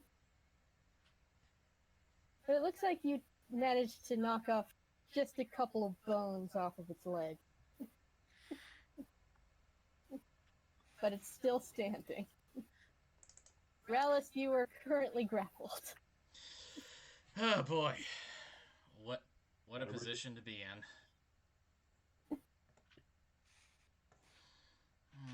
I would like for you to make either a strength check to escape. All right.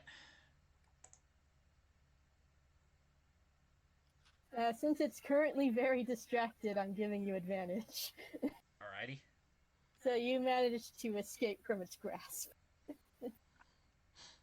Okay then. So, do I go for it? Yeah. I think that's an action, actually. It is. Yeah, escaping is an action. Well, it is what it is. But yeah, at least Yeah. I'm free. Cobble Fright needs to make yet another intelligence saving throw, which it fails again. And tries. If you're talking about the Phantasmal Forest, he can use his action to make an investigation check if he. Yeah, but it's currently trying to figure out whether or not this giant ash snake in the room is an illusion or not. Okay.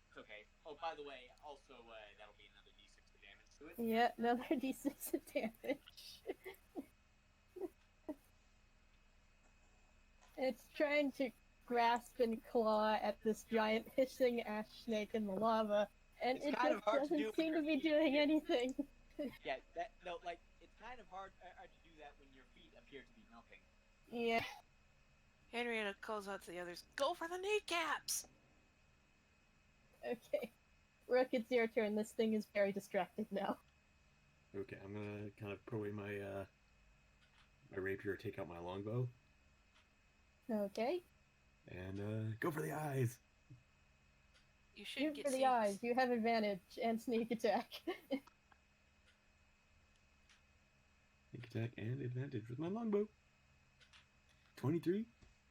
96. 96, that's a 12. You deal 12 damage to this thing. Alrighty. It looks like it's still standing, but it's starting to look a little worse for wear. You're starting to get it down little by little. Isn't that 15?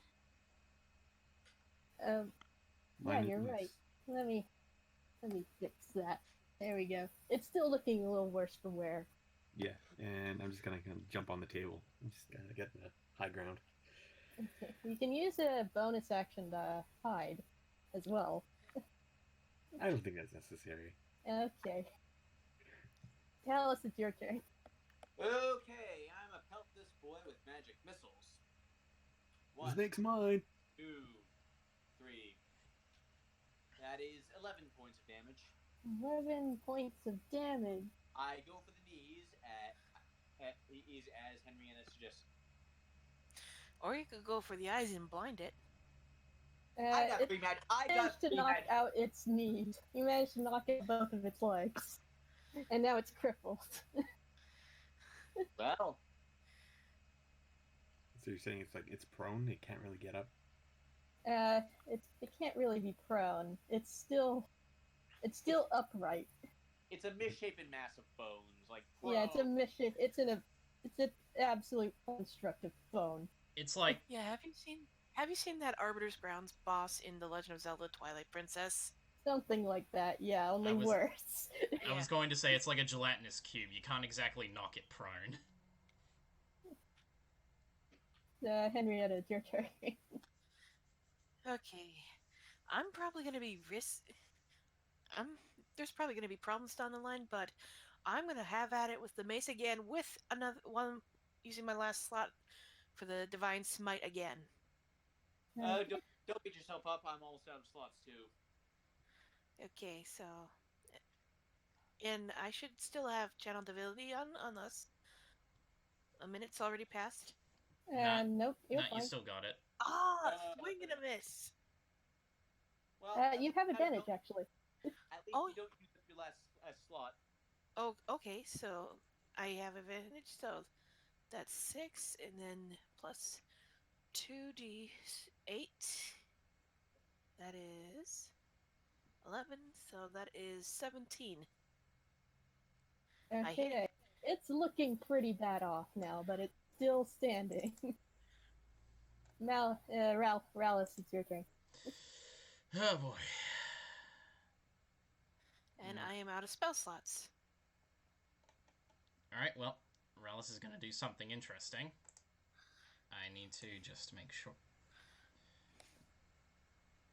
You can choose it within range, 30 feet. So just need to boop.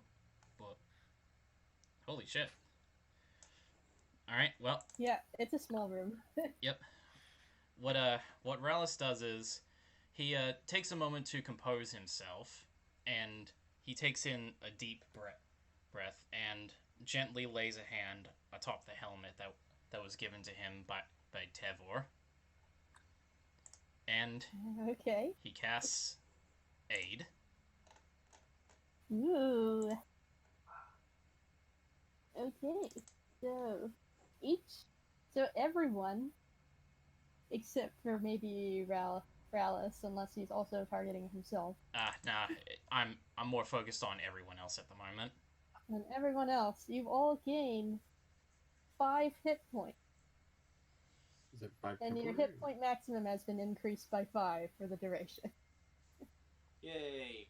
I'm just going to say 5 I'm just temporary. gonna top myself off and then add the rest of the temporary hit points. Okay.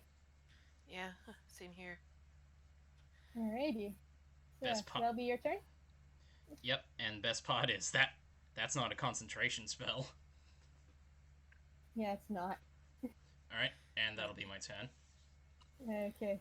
My god, that thing is more horrifying up close. What? I just zoomed in and I saw that it... 4 points of psychic damage. Another 4 points of psychic damage. Okay. It is screeching furiously. Trying to attack at whatever is currently in front of it. This giant freaking snake. It's gonna make another intelligence check to make sure. It finally realizes it's an illusion. Yeah, but it doesn't realize the lava is an illusion. Yeah, it still thinks there's lava. Yeah, because it has to use its action to figure that out, and it's not smart enough to do that. No. But it's going to attack Rallis anyway. Go for it. Hold on. Can I do this again? Yep, you can. That's a reaction. Yep. Protected So, ground. it missed both times. It's not doing so good, but it is going berserk. Yeah, we need to take this down fast. Rook, it's your turn. Okay.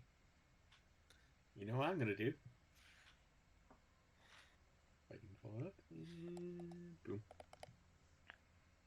19. Yeah, that's a hit.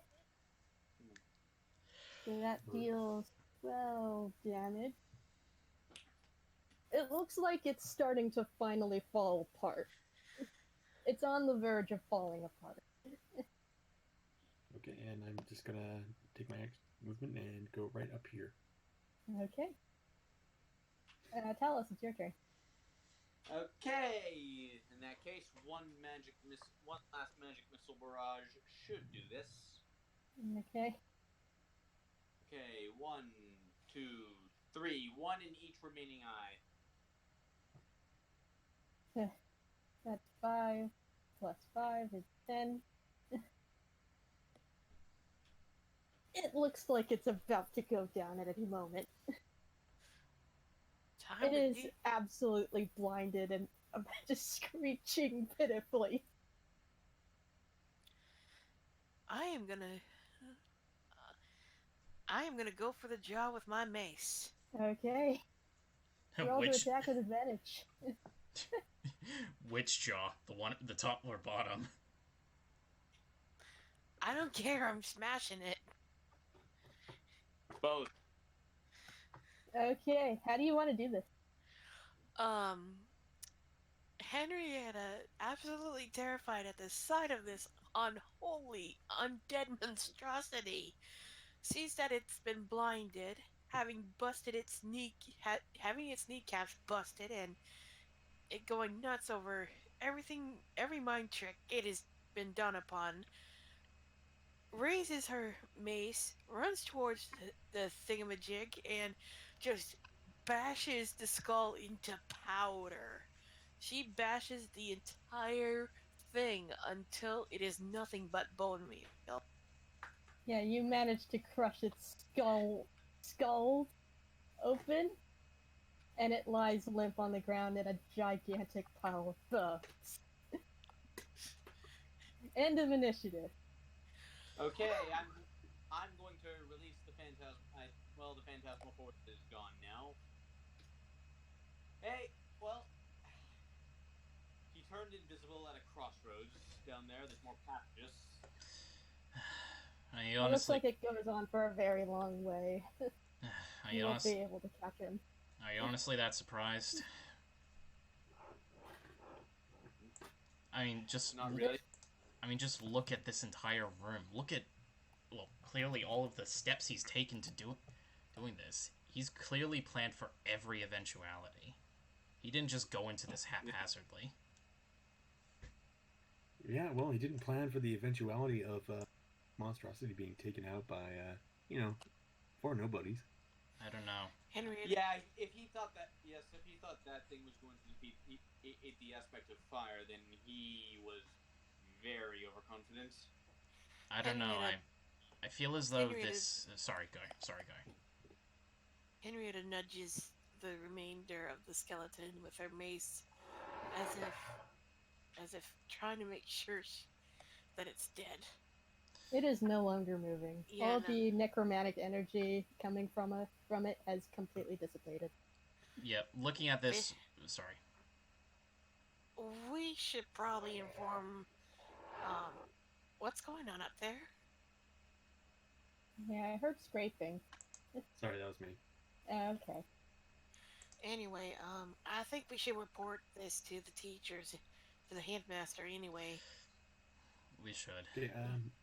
I'm gonna be down here, just kind of checking things out, just trying to make sure we didn't miss anything. As well. There is this other room left that hasn't been opened yet. I'll check that out. But yeah, Rallis is just looking at this creature, and despite what Talus says, he kind of openly voices, I'm not entirely sure. It feels as though this thing wasn't as strong as it could have been. I don't know. And a dark thought crossed Henrietta's mind.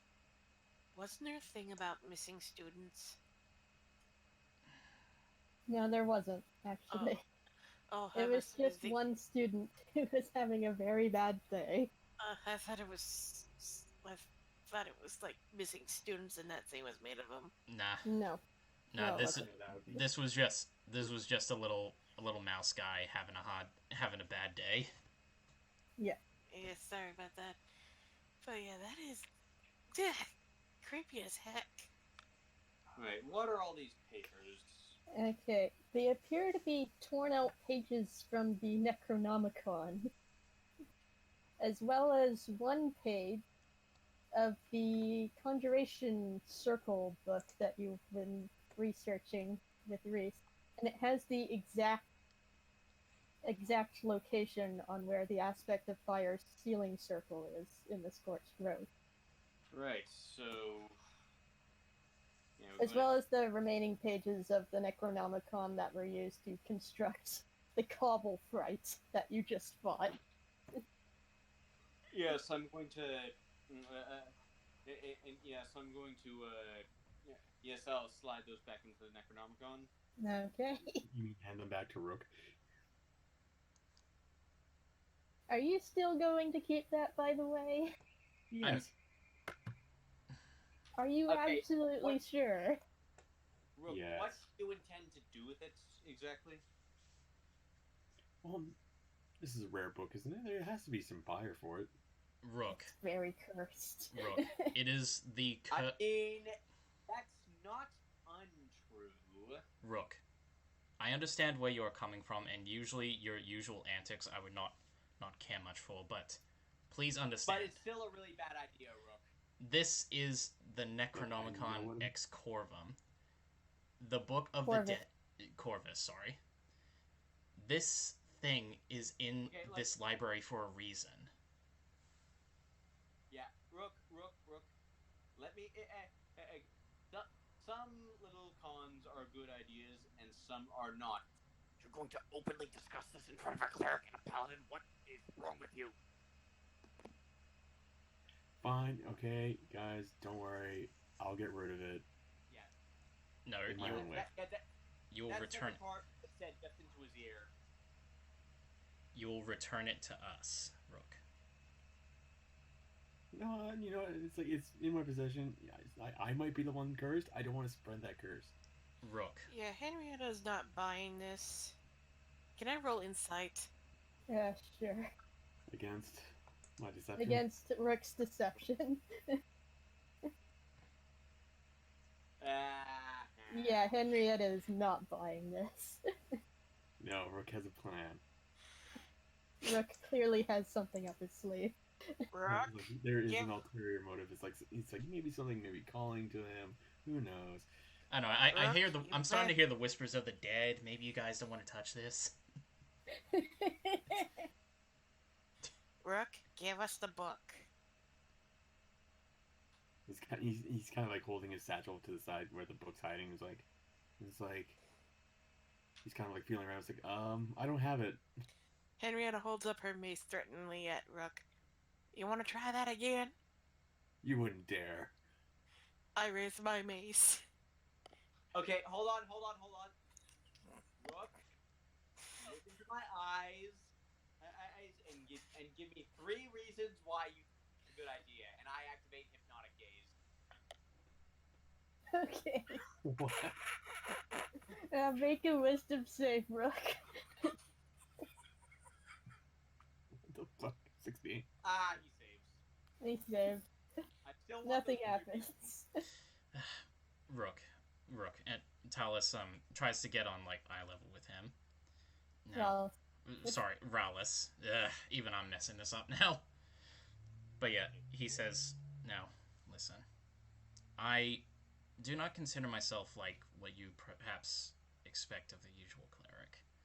I understand that this is your way of life, and I respect that, even if I may not agree with it. However, think of it this way. You could claim that whoever constructed or used these labs, they took the book and used it to construct this monstrosity, which is entirely true. And think about and it went out of control. And think about that. If you return what was lost, imagine the reward you would get. I was just working my way around to that, actually. Rook kind of hums. It's like, maybe that was my plan all along. I mean, look, You're Of saying course. this is Now okay. let's go upstairs and get you all that money. Yes. Henrietta Yeah, still holds up her mace, certainly. Put it down, Put Henry. that down. You can Yeah, take- she's you can smacking it like a teacher with a threatening ruler. Actually, more like a mafia thug with a stick or something.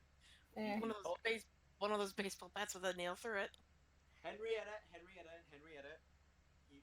If he gets difficult about it again, you can threaten him some more. For now, put it away. Well, all right. You better keep an eye on him. Very well then. Shall we all return to the dean and tell him what happened? okay. There's also the librarian who's still stuck in the closet. Oh yeah, that's right. Nearly forgot about him.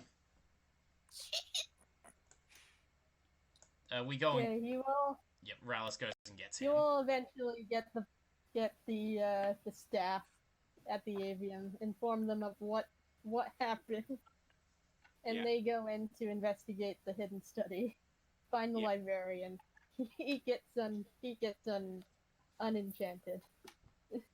Yeah. Also, that amulet of his. Now that we're not on a time crunch, I'm gonna test that thing out. Okay, you wear the amulet, and you don't feel anything different. Everyone else, however, you see Talos put on the amulet, and he looks like the striking version, an exact copy of Mordain Swiftgale, the librarian. Huh. I guess that's how Well, Corp managed to get through all the security. And when Well, when you wear it, Talos, the aura of magic emanating from it, you don't feel it anymore. You even sound like him. Huh. Well, that answers that question, and I take the amulet off again. Huh.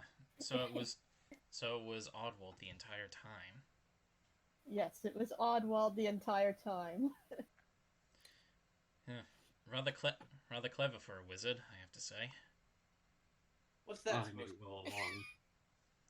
I mean, it's just clever. Nothing really two-faced What- about it. Okay, but what do you mean for a wizard? Just drop it. He is a wizard, Talos. isn't he? Yes. So there you go. Clever for a wizard. Okay then. You get the sense Rollis didn't know what you were implying at all. Yeah, he got the sense. Basically, it was a general sense of what do you mean, you people, that kind of thing. Yeah, that kind of thing, and you get the sense that despite his wisdom, it seemed to go right over Rollis's head.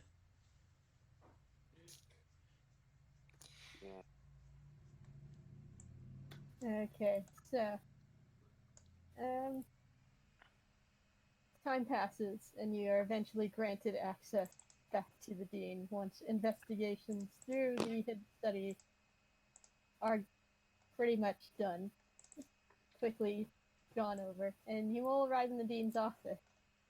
All the staff, most of the head staff is here.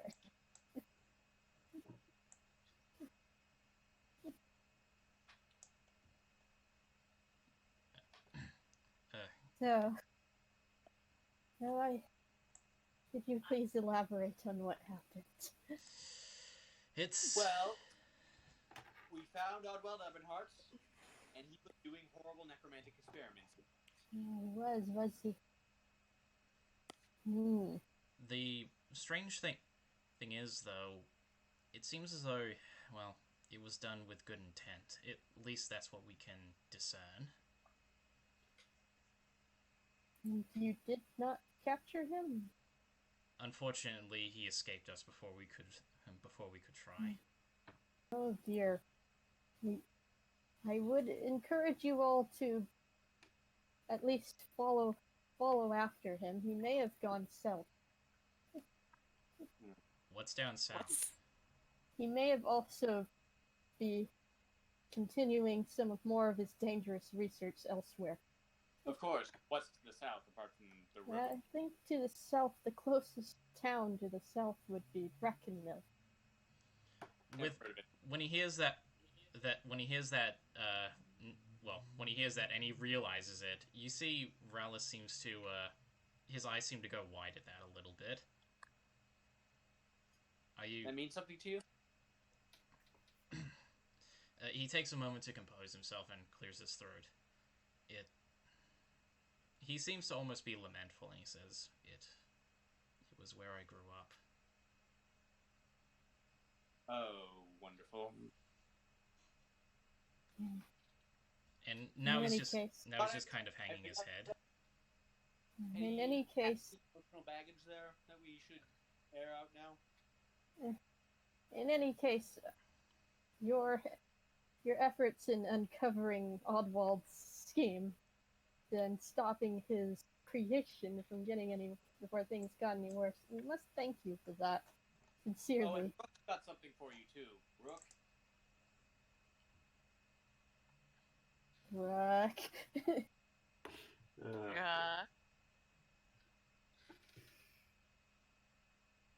Rook kind of holds the book in his hand.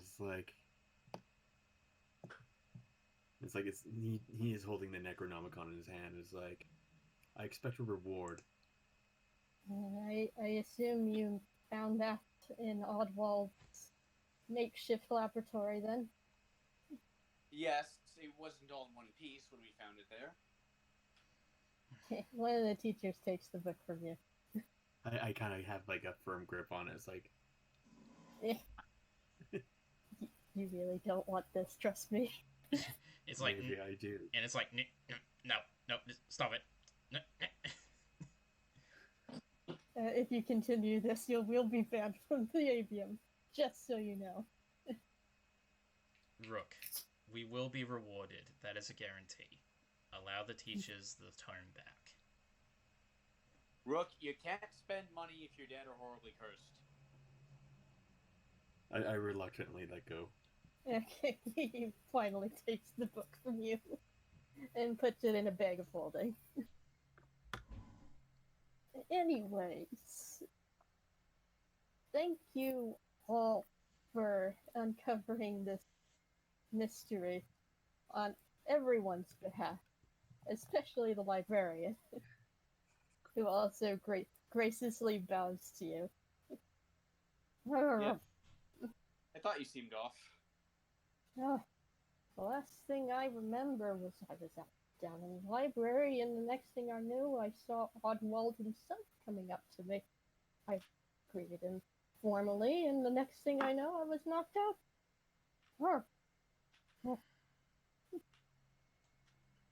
Who would have known that an alumni as great as him would turn to such cruelty?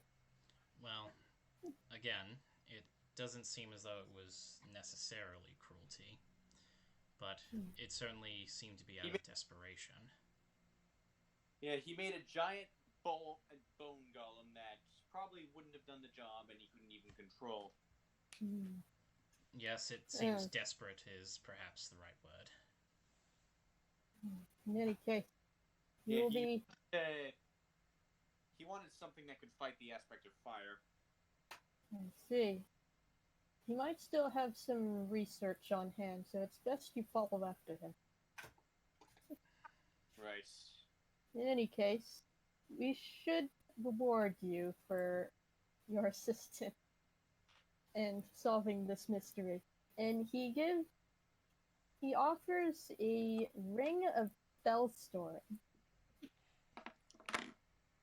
Oh. Let me see. It's in the Warren section. So, there we go.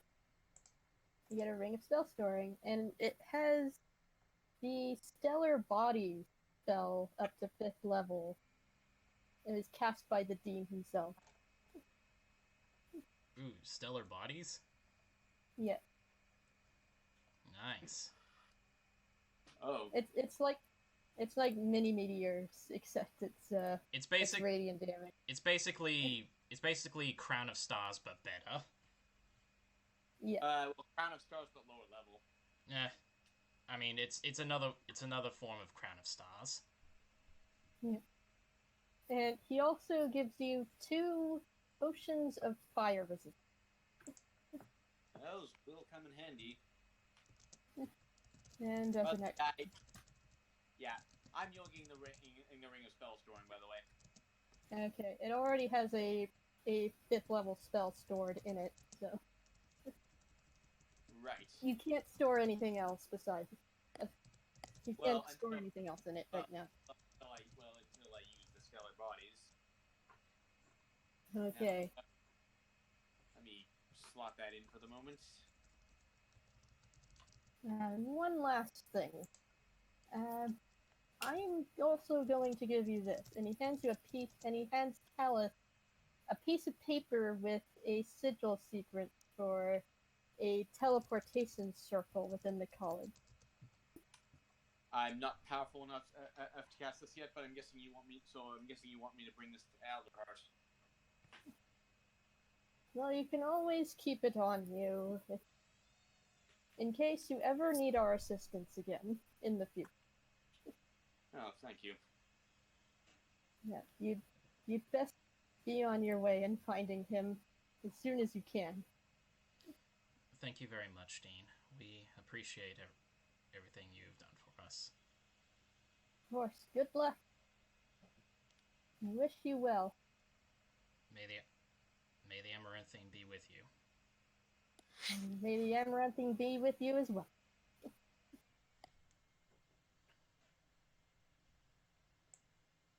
And that's it. So, what do you guys do now? Well, as we're leaving, Rallis does tap Talus on the shoulder. Yes. To address a previous concern of yours, there is some weight, but I will not allow it to affect our mission. Okay. Like, anything we should know about? Just simply, I have not visited in quite some time. In fact, I have not seen much of my family at all in about perhaps a year or two. Huh. He sighs and thinks for a minute. I will admit that I know quite a bit about all of you, but none of you really know much about myself, do you? I mean, none of you know much about me either, and if I have my way, it's going to stay like this. We really don't know much about anyone here. I mean, I know you're like a farm girl from a hick down. Henrietta just glares at Talus. I retract nothing. Okay. Once you leave the avium, you all have reached level 5. Oh, sweet. Okay. Woo! Hey. Finally a decent defensive spell. But yeah, we'll take care of that. Take care of that later, I'd say. Well, actually, one other thing. Now that I can, actually, wait, I haven't cast it. I wouldn't have prepared today. Never mind. Yeah, I mean, we just got this. So, anyway. Rallis continues.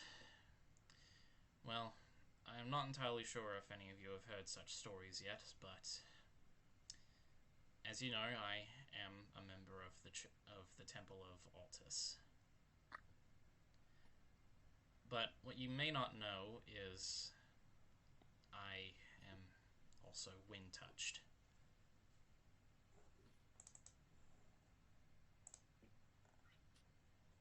Kind of just nods his head. He's like, okay. Wind touched. Yes, it means, well, It means a lot of things, but in essence, it means I have been gifted by the wind in one sense or another. I am certain that you have all seen the strange goings-ons that happens with the wind around me.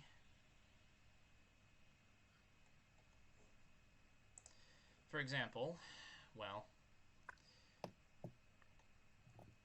sorry. That one time you killed a snake with lightning. That We're all- and we're all well, looking at- that and well, do you remember when it seemed as though the wind was acting wildly around me when I was seemingly on the brink of death? Sort of. That is also to, well, that is related to my nature.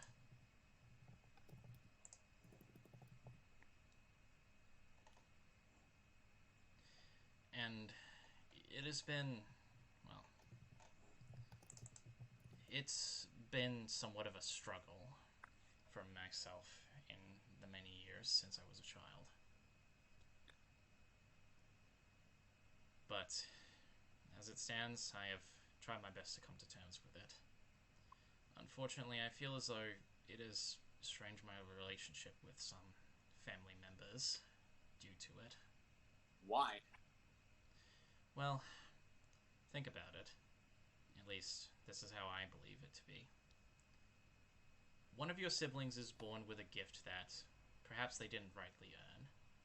A gift that takes them far, far away where you rarely ever see them. As time goes on, it seems as though you grow distant, and you don't have much to talk about. And then eventually, everyone grows up, leads their own lives, and, well, you don't speak with each other. I've always written letters to my mother and father, but my brother, I have not heard from him in quite some time. And, well, Brecon Mill is, even though it's been so many years, just hearing that it might be in danger because of Oswald or Oddwald or whatever it is he intends to do down there, it struck a nerve.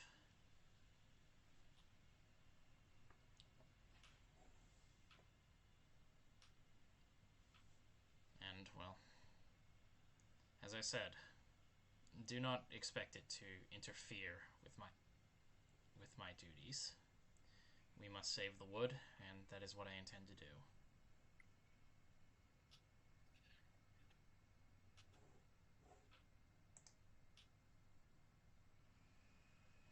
I'm sorry you had to go through that. It's in the past. No need to fret yourself over it.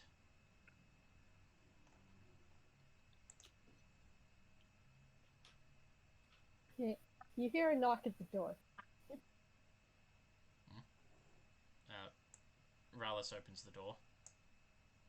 You see Professor Corvax Ravane, the divination professor. Oh. Good Oh, day good, to you're you. still here. Good day to you, Professor. Is everything well?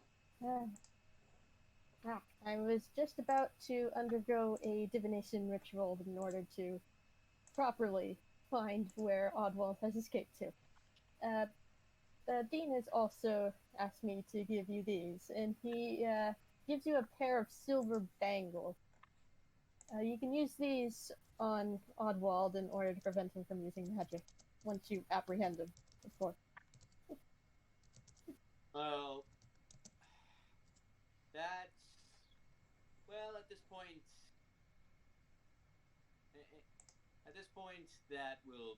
that could be a useful backup. I agree. Anyway. I say that because if you think I didn't grab Counterspell, then you don't know me.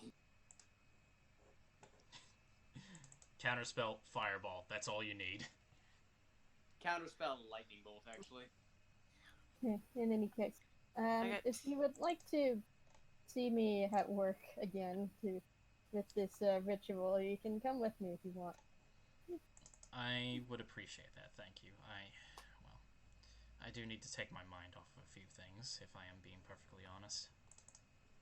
Okay, so you all follow him back to his office. Mm-hmm. Inside, the furniture has been pushed aside to make space for a very intricate chalk circle drawn with several flourishes on the flat stone floor. The professor he goes back into the classroom and is still sketching most of the symbols around the edge. And he addresses you. Be careful. This circle must reflect the many threads of fate in order to show what is possible. Erase any of them and we risk inaccuracy. And he motions you to move to the edge of the room. I understand. And Okay. Relic, as best as he can with his bulky frame, tries to get right up against the wall.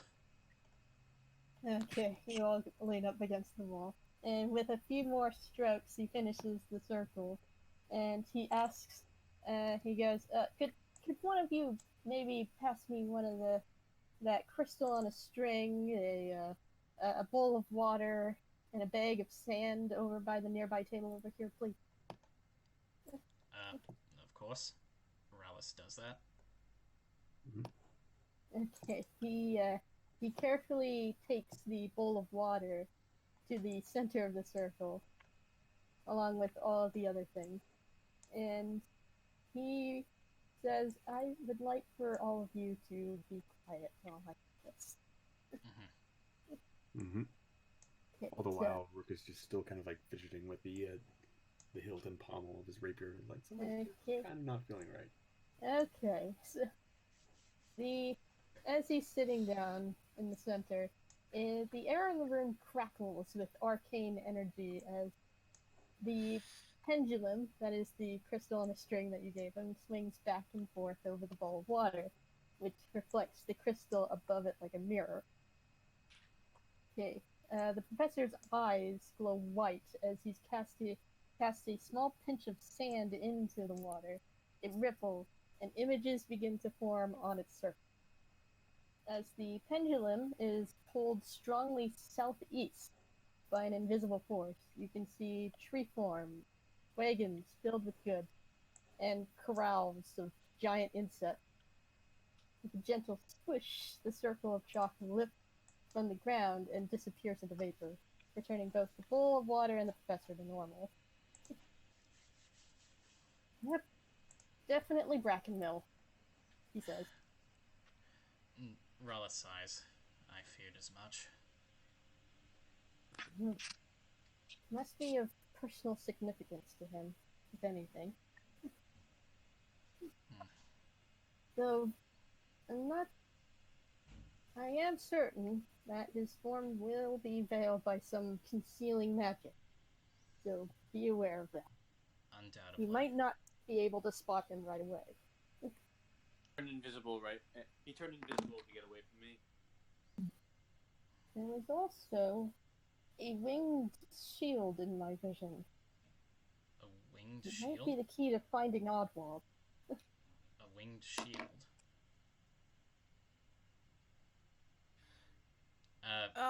Does DM, Sorry. does Henrietta remember that shield? Make an intelligence check.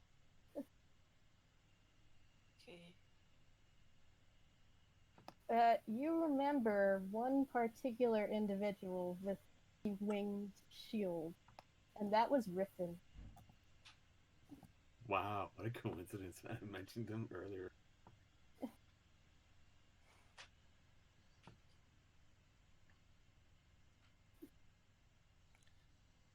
Does Henrietta tell us this? Yeah, she does. Oh boy.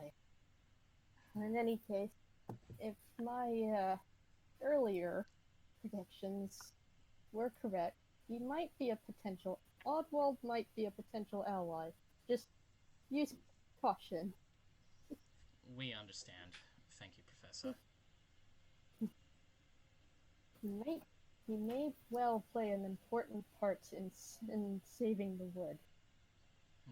I believe so to myself. In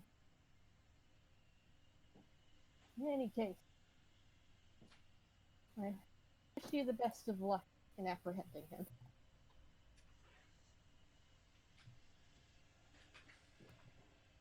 Sorry for the pulling you away so soon.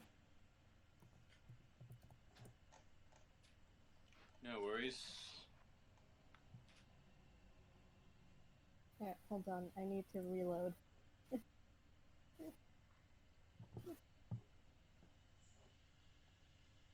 So I can properly get you guys back onto the world map. Haven't seen this in a while. By the way, as soon as we're all rested up and everything, I'd like to cast Sending to Oddwald. Okay. You can definitely cast Sending to Oddwall. You sure that's a good idea? Oh, I'm not going to tell him too much. I get that you wanted it to stop up the spectrum fire. But why tear up the books and why send people to try to kill? There's no response. Okay, he had his chance to say he had his chance to say his bit. And here we go. All right, I've got mine all set up. Speaking of sending, Rowlis also throws ahead his own sending and informs the head of his temple what's happened and where they're going next.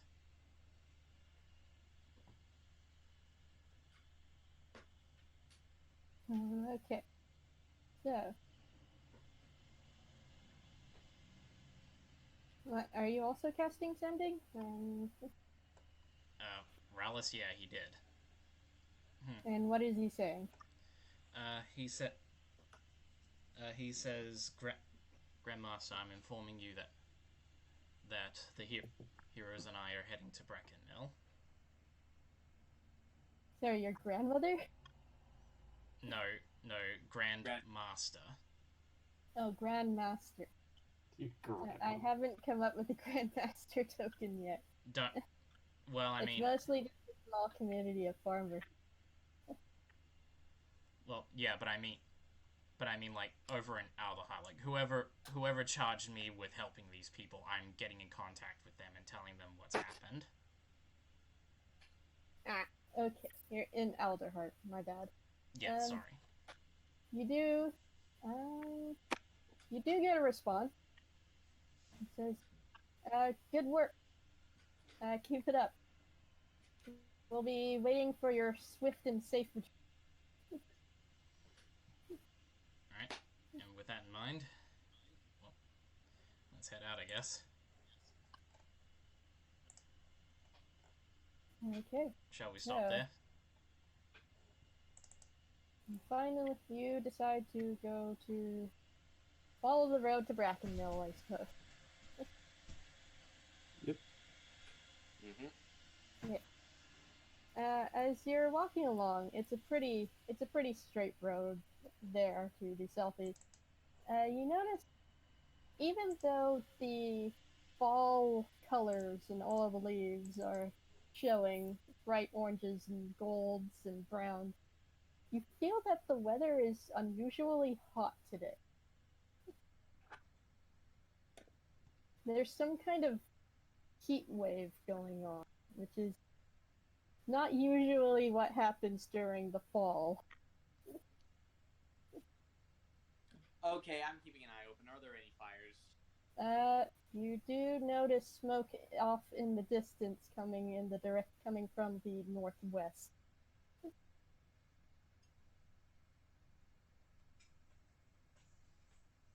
There are fires going on.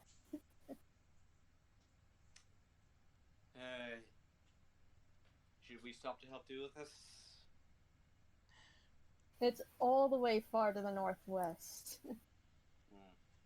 So past the Great Mountains or around that area, I'm guessing? I say northwest, not northeast. Oh, sorry. It's coming from the Scorched Grove. So it's coming from the Scorched Grove. And the wind is just blowing the heat this way? Yeah.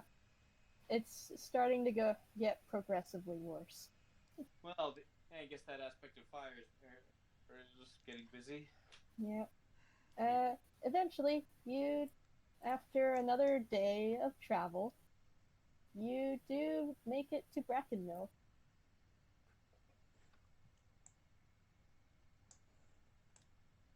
So, it's it's a series of lush tree canopies. You can immediately recognize most of them as being perch farms with some fruit and harvest able growing from them, some familiar herbs, vines tended by several farmers, as well as corrals on the ground that have a variety of giant insects, including silkworms, munching on greenery. Rallis takes a... Sorry, continue. I'll do my bit after you're done. The farmers around here, all the folks and villagers living around here are a lively bunch. They see you coming in and smile and greet you all politely. It's like, welcome to Brackenmill. Make yourselves at home. Rallis takes a moment to look over the entire town, and he smiles. Goodness. You see all the series of bridges made of wood and rope and platform connecting all the trees together. It's been so long, and yet it almost feels nothing has changed.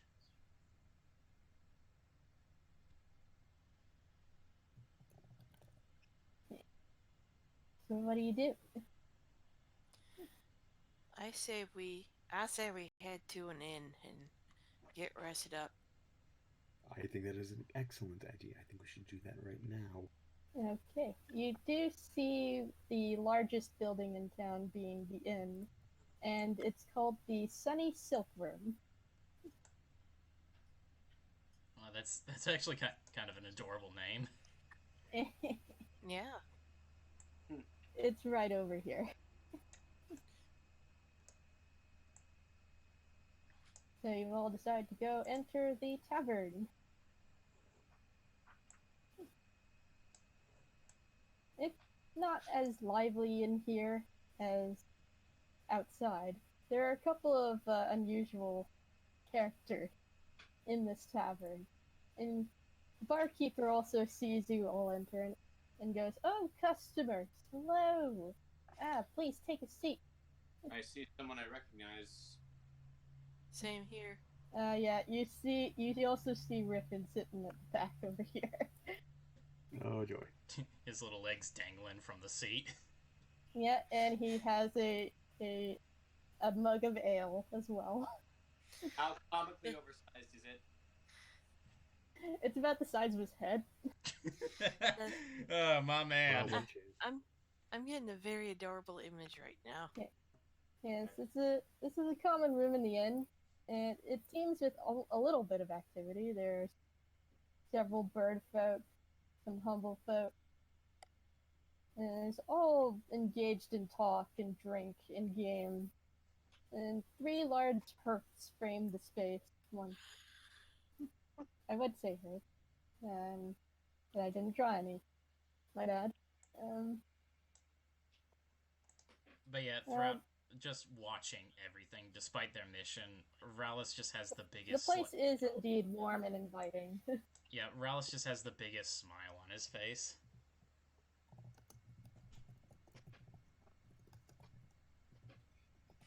I didn't know owls could smile. They can. They can. Noticing that, well, does Henrietta say that? No, this is out of character. Alright. yeah, clearing his head, he does, of course, go around, greet everyone, anyone who. It's been probably a decade or two. Some people probably don't remember him if he's noticed anyone. Yeah, and the barkeep does recognize you, and he's like, Rallis! It's been ages. How you been? You got bigger. Yes, much bigger. Yeah, you know him as Douglas. Douglas the barkeep. It's good to see you've been doing well, Douglas. Yeah, same to you. How have you been? Well, you know how it is. Just been staying at the temple in Aldahat for most of my life. I've gotten out and about every once in a while. This being, well, he points to his companions. This being that in a while. Ah, I see. Hold on. Yeah, he goes over to the cakes and gets a couple of mugs. What are you having? This will be on the house today. What have you got? We got all sorts of drinks, sir. We got ale, we got wine, we got water. I'll have the strongest ale you have, as I kind of like I lean on the bar. Okay, Rook, are you okay? Oh yes, I'm fine. So like my hand's kind of shaking while my other hand's still kind of fidgeting with the my rapier. And this Luna is uncomfortably going to the other I'm NPC. gonna insight that super hard. I can tell he's lying, but I want to know if this is about the Ring of Spell Storing or if this is about the Necronomicon. Yeah. You have no idea. Unless Rook rolls really poorly. I'm not even actually concealing it. He cannot roll that poorly on a deception check. He can I'm try. actually not actually trying to conceal anything, but I guess it's like deception. Yeah, it's deception. Yeah, you have no idea. Okay, look, Even with disadvantage, I don't know what like this he's is not. about. You will find more opportunities to make money. Oh yeah, I'm sure. I'm sure we'll do just fine. Yeah, this morning Dove Luma is just leaving her sheet to go sit somewhere else. As she leaves, Ralsta says, "My apologies." She doesn't say anything. Yes, to be expected. She's just really uncomfortable. But regardless, well, I suppose I'll just have a small bit of ale, if that's all right, Douglas. All right then. And he decides to get pretty much everyone here a mug of ale. On the house today, celebrate your return. Are you certain? I know you do need to keep a business, and well. No, it's fine. My business is still running smoothly. If you insist. Well, Smooth as ever. well, still, sir, forgive me. We do need to rent some rooms for a while. All right then. You can stay for the night free of charge if you want. I'm afraid our stay's gonna be a little longer and we all feel that. We're capable of paying. No need to worry. Yes. All right then. It'll be 1 silver a night. That is. Or 1 gold a night. I forget. That is perfectly fine. Either way. Henrietta takes out a gold piece and hands it to the whale. Innkeep. Thank you kindly. But yeah. Much obliged. But yeah, with that, Rallis does, he does take a drink of the ale and gives a satisfied sigh.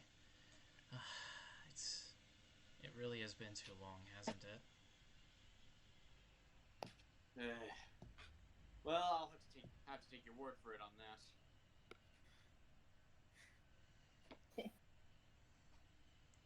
Thank you. I guess none of you are actually going to go talk to Griffin, are you? Not yet. Just kind of. We just kind of got done traveling, so I imagine just a quick break and then we'll get to business. Alrighty. Talus hasn't noticed him. I did. Henrietta's trying to figure out what to say without having Riffin alerting Oddwald. Well, you don't see Oddwald here yet. He could be, well, as we were told by the divination teacher, he could be disguised as someone. But yeah, with that, Anyway. Rallis does finish up his drink and he says, "Thank you, Douglas." My pleasure. Good to see you back now, Rallis. I'll try to stay as long as I can, but, well, all just I willing. know, duty calls and all that. Thank you again for the hospitality. Of course. And, with that, well, he does look to his companions and he says, "So, any of you ready to address the elephant in the room?" Rallis, I don't think you've ever met Riffin before. Yeah, I haven't. And yeah, Talus hasn't noticed his presence. So What about Rook? Rook, to Rook, Riffin was rather minor, other than him having a some sort of connection to Abernhart. Yeah, it's true. Just completely, annex what I just said. Rallis wouldn't know. He's just kind of sitting there at the bar, just enjoying himself for a bit. All right, I'll take the initiative. Okay. Henrietta, you go over to Riffin as he's just finishing his drink, and he recognizes you and says, "Oh, hello again, friend. Oh, howdy. Looks like you've grown into quite the fine adventurer. Defenders of Elderhardy."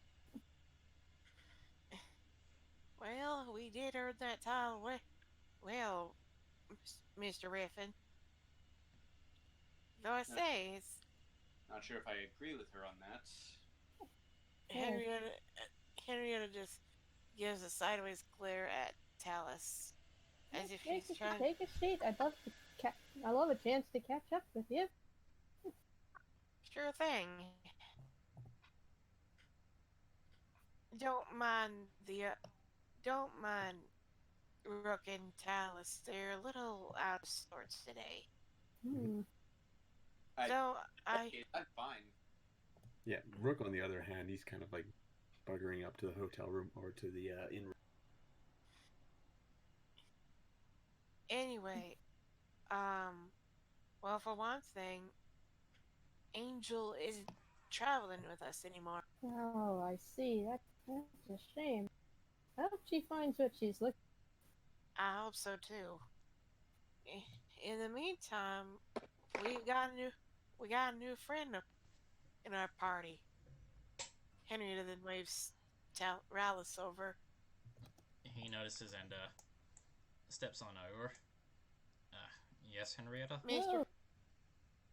Fellow Strig, pleasure to meet you. Name's Riff.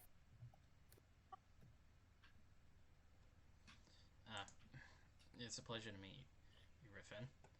My name is Rallis Greenborough. Oh, that's gonna get confusing real quick. Yes,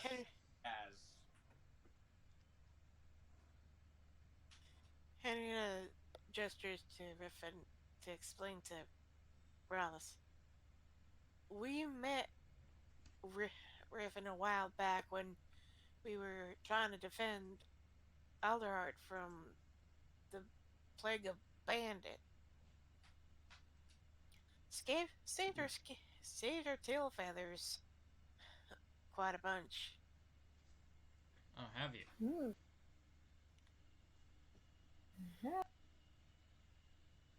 It's good to see that things are looking up in the world now. Aside from fires, anyway. Well, there is something we need to discuss with you. Oh? I feel better if the three of us the lot of us spoke in private. All right. I have my own room that we can speak in. If that's all right. Sure. Yeah. Henry then, You all go upstairs. Henrietta then looks to Rook and Talus. Y'all gonna come with, or are you gonna stay down here? Rook actually went to his in room. Okay, so Rook is already in his in I've room. got one last quick sending. I've got one last quick sending to. I've got one last quick sending spell to do. Okay. And I just need to look something up real fast first. Make sure I'm getting this right.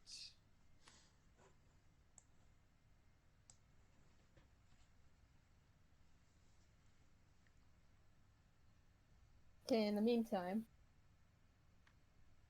what is it that you'd like to talk about? Must be something serious. Well, we recently ran into trouble, and the perpetrator was someone you're associated with. Oh, Oddball? Really? I haven't seen him in a dog's age. Where is he? Well, we kind of found him underneath the. What was the name of the town? Avium. The Avium. We found him underneath the avian library with some sort of giant skeleton monster. That doesn't sound like him at all. He was trying to create a bone golem to take care of what we found in the in well The Scorched Grove. the Scorch Grove. I hate to not believe you here, but it doesn't sound like him at all. He'd never act so recklessly and hurtful. Well, Mr. Riffin, we don't lie about this. I know you all seem like genuine folk, but He sent shadows to kill us. Also, that doesn't sound like him at all. well, I Yes, believe there. I messaged him to ask what it was about. I'm still surprised you're sending him sentence. I only did it once. Well, I No, believe that. I've known Oddbald for years. This doesn't sound like him at all. Well, I believe there is a reason for it. And well, Again. And I assume you're searching for him then. To get some answer. well, yes, you see, well, we're of the understanding that what he is doing for a good reason. Because from the research that we have gleaned and from his own research that he's strewn about when we found his secret hideout, it seems as though he seems a little desperate, like he's trying to find a way to put a stop to this aspect of fire that has appeared. Now that you mention it, he has always had a hard time dealing with the blues. In any case, I haven't exactly seen him in a while, ever since I've decided to stay here. But I have seen a couple of surly types in this inn. You believe... I don't think... Sorry. You think he would have hired those surly types? Probably not. And I have known him to use several disguises during our adventures. He could be anyone. Maybe even in this inn. I mean, have you noticed anyone peering at you strangely? Not that I am aware. Talus, are you able to sense disguises yet?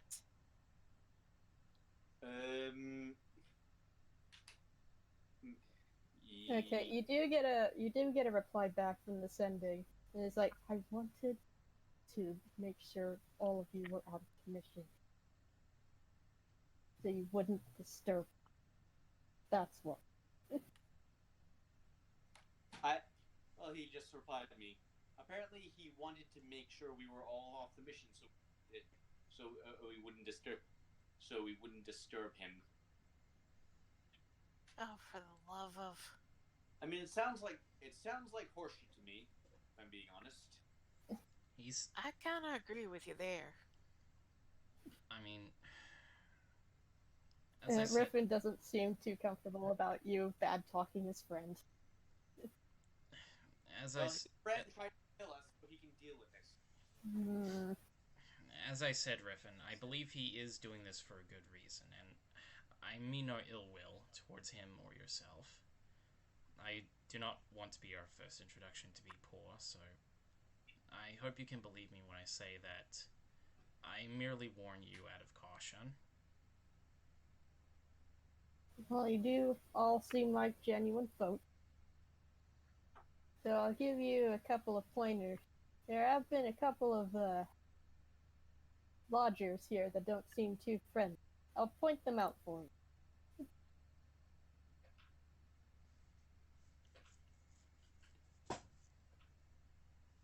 And back down, if you will decide to follow him. He points towards these three birdfolk individuals.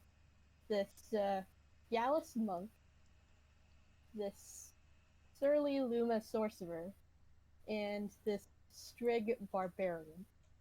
Interesting how he knew all their character classes as well.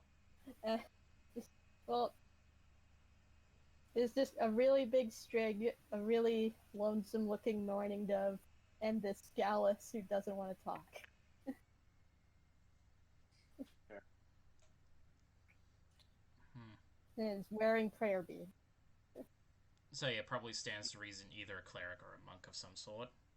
Yeah, probably a monk.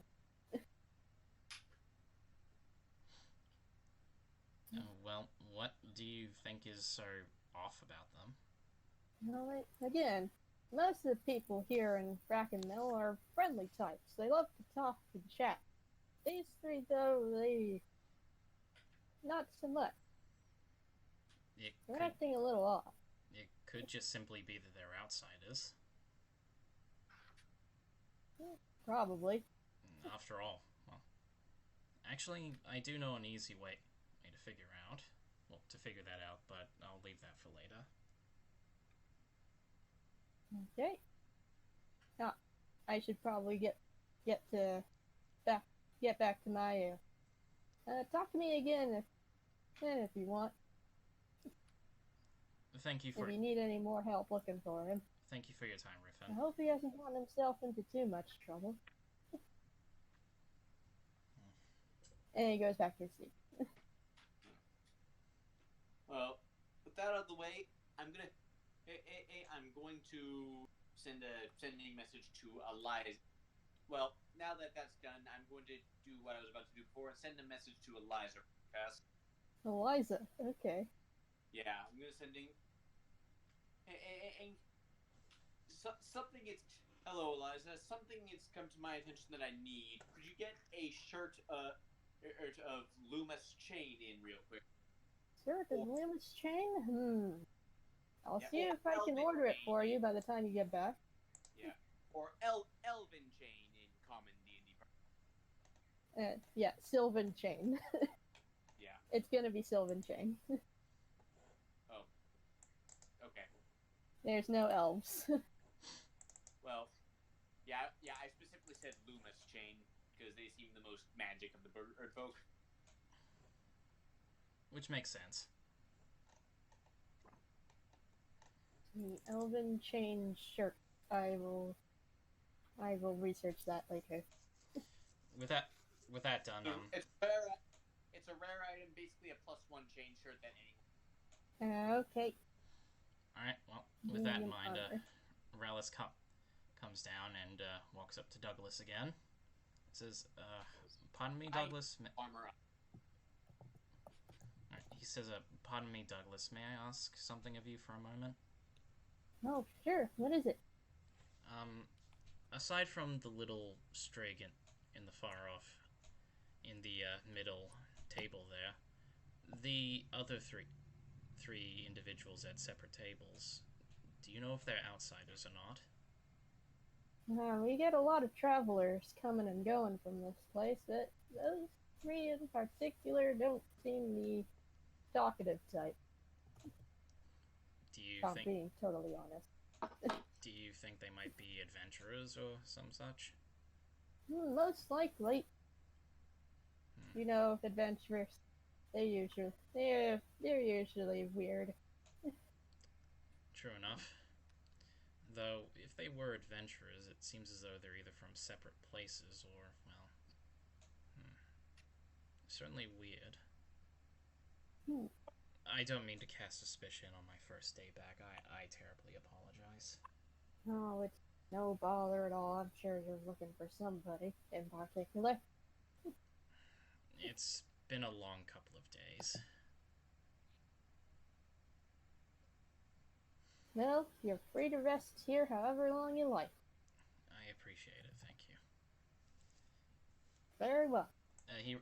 He returns to the group and he says, "Well, as it turns out, those three in particular, well, as Douglas has told me, they seem, well, they are travelers, but it seems as though they are, well, deliberately keeping out of other people's ways and keeping to themselves." I don't believe that would be considered polite, but you think something's off with all this? Well, if they were travelers, unless they are of the same party, they typically would sit at the same table as each other, correct? Yet they're all sitting alone at separate tables. So it seems pretty clear. I would have drawn this thing bigger had I known there would be more characters, but Nah, no worries. The small inn thing makes it. The small inn makes it feel a lot more humble for a country town. yeah. But I can't say for sure, unfortunately. All that we really seem to know is they seem to be acting strange even for outsiders. So, what do you think we should do? Tail them?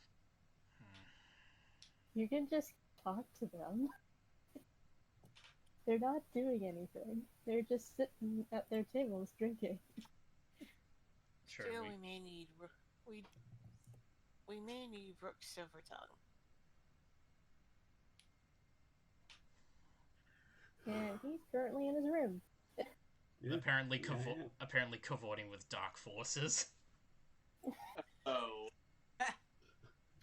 Yeah, guess what I took for 5th level? Oh no. Oh dear. The book. It was the book whispering to him in his ear. And now he's a warlock. I held on to that book a little too long. Yeah, Talif, you better talk to him and see if he can check him, so in case that book did anything funny. Well, that sounds like metagaming, but it certainly looks like we could use it. Well, Henrietta noticed the twitching earlier and just wondered if maybe the Necronomicon did something. Right, and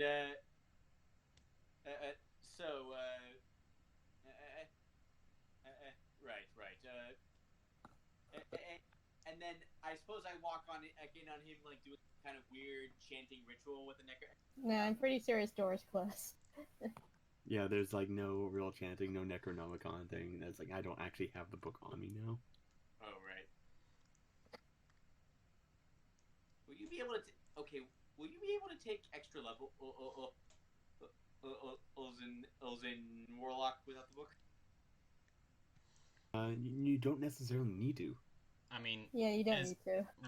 Remember the whole idea of a warlock is that you have a patron who basically gives you his magic. He's basically already made contact with his patron, so there you go. Yeah, I'm going to give Rook the Undying patron. Undying? seems to have gone Hexblade. Well, remember that the class, well, the subclasses for the warlock, they're very flexible. Like anyone can be, well, any sort of patron can be any sort of subclass. It's just the flavor. Yeah, Yeah, it's like flavor. like something obviously gifted me the Hexblade or whatever. Yeah, I mean, So yeah, don't worry about it too much. Hexblade is definitely goth enough to come from the Necronomicon. Oh, who knows what's in it? Oh, okay. So going in, so knocking on the door. Hey, Rook, you in there? I kind of opened the door and just kind of ducked my head. I was like, yeah, I'm fine. Insight, because he's been quote unquote fine all day. Okay, insight versus deception.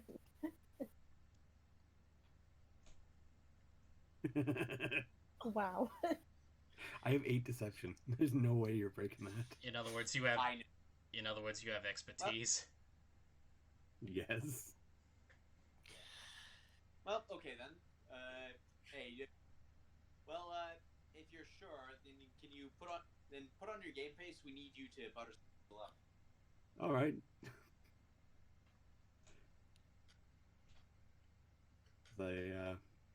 I take a minute and just like I kind of like go through my The shoes. my disguise kit a little bit, kind of dress myself up, kind of apply a little makeup to the face. On our next thing, the shoe's gonna drop and he's gonna use it last. Okay.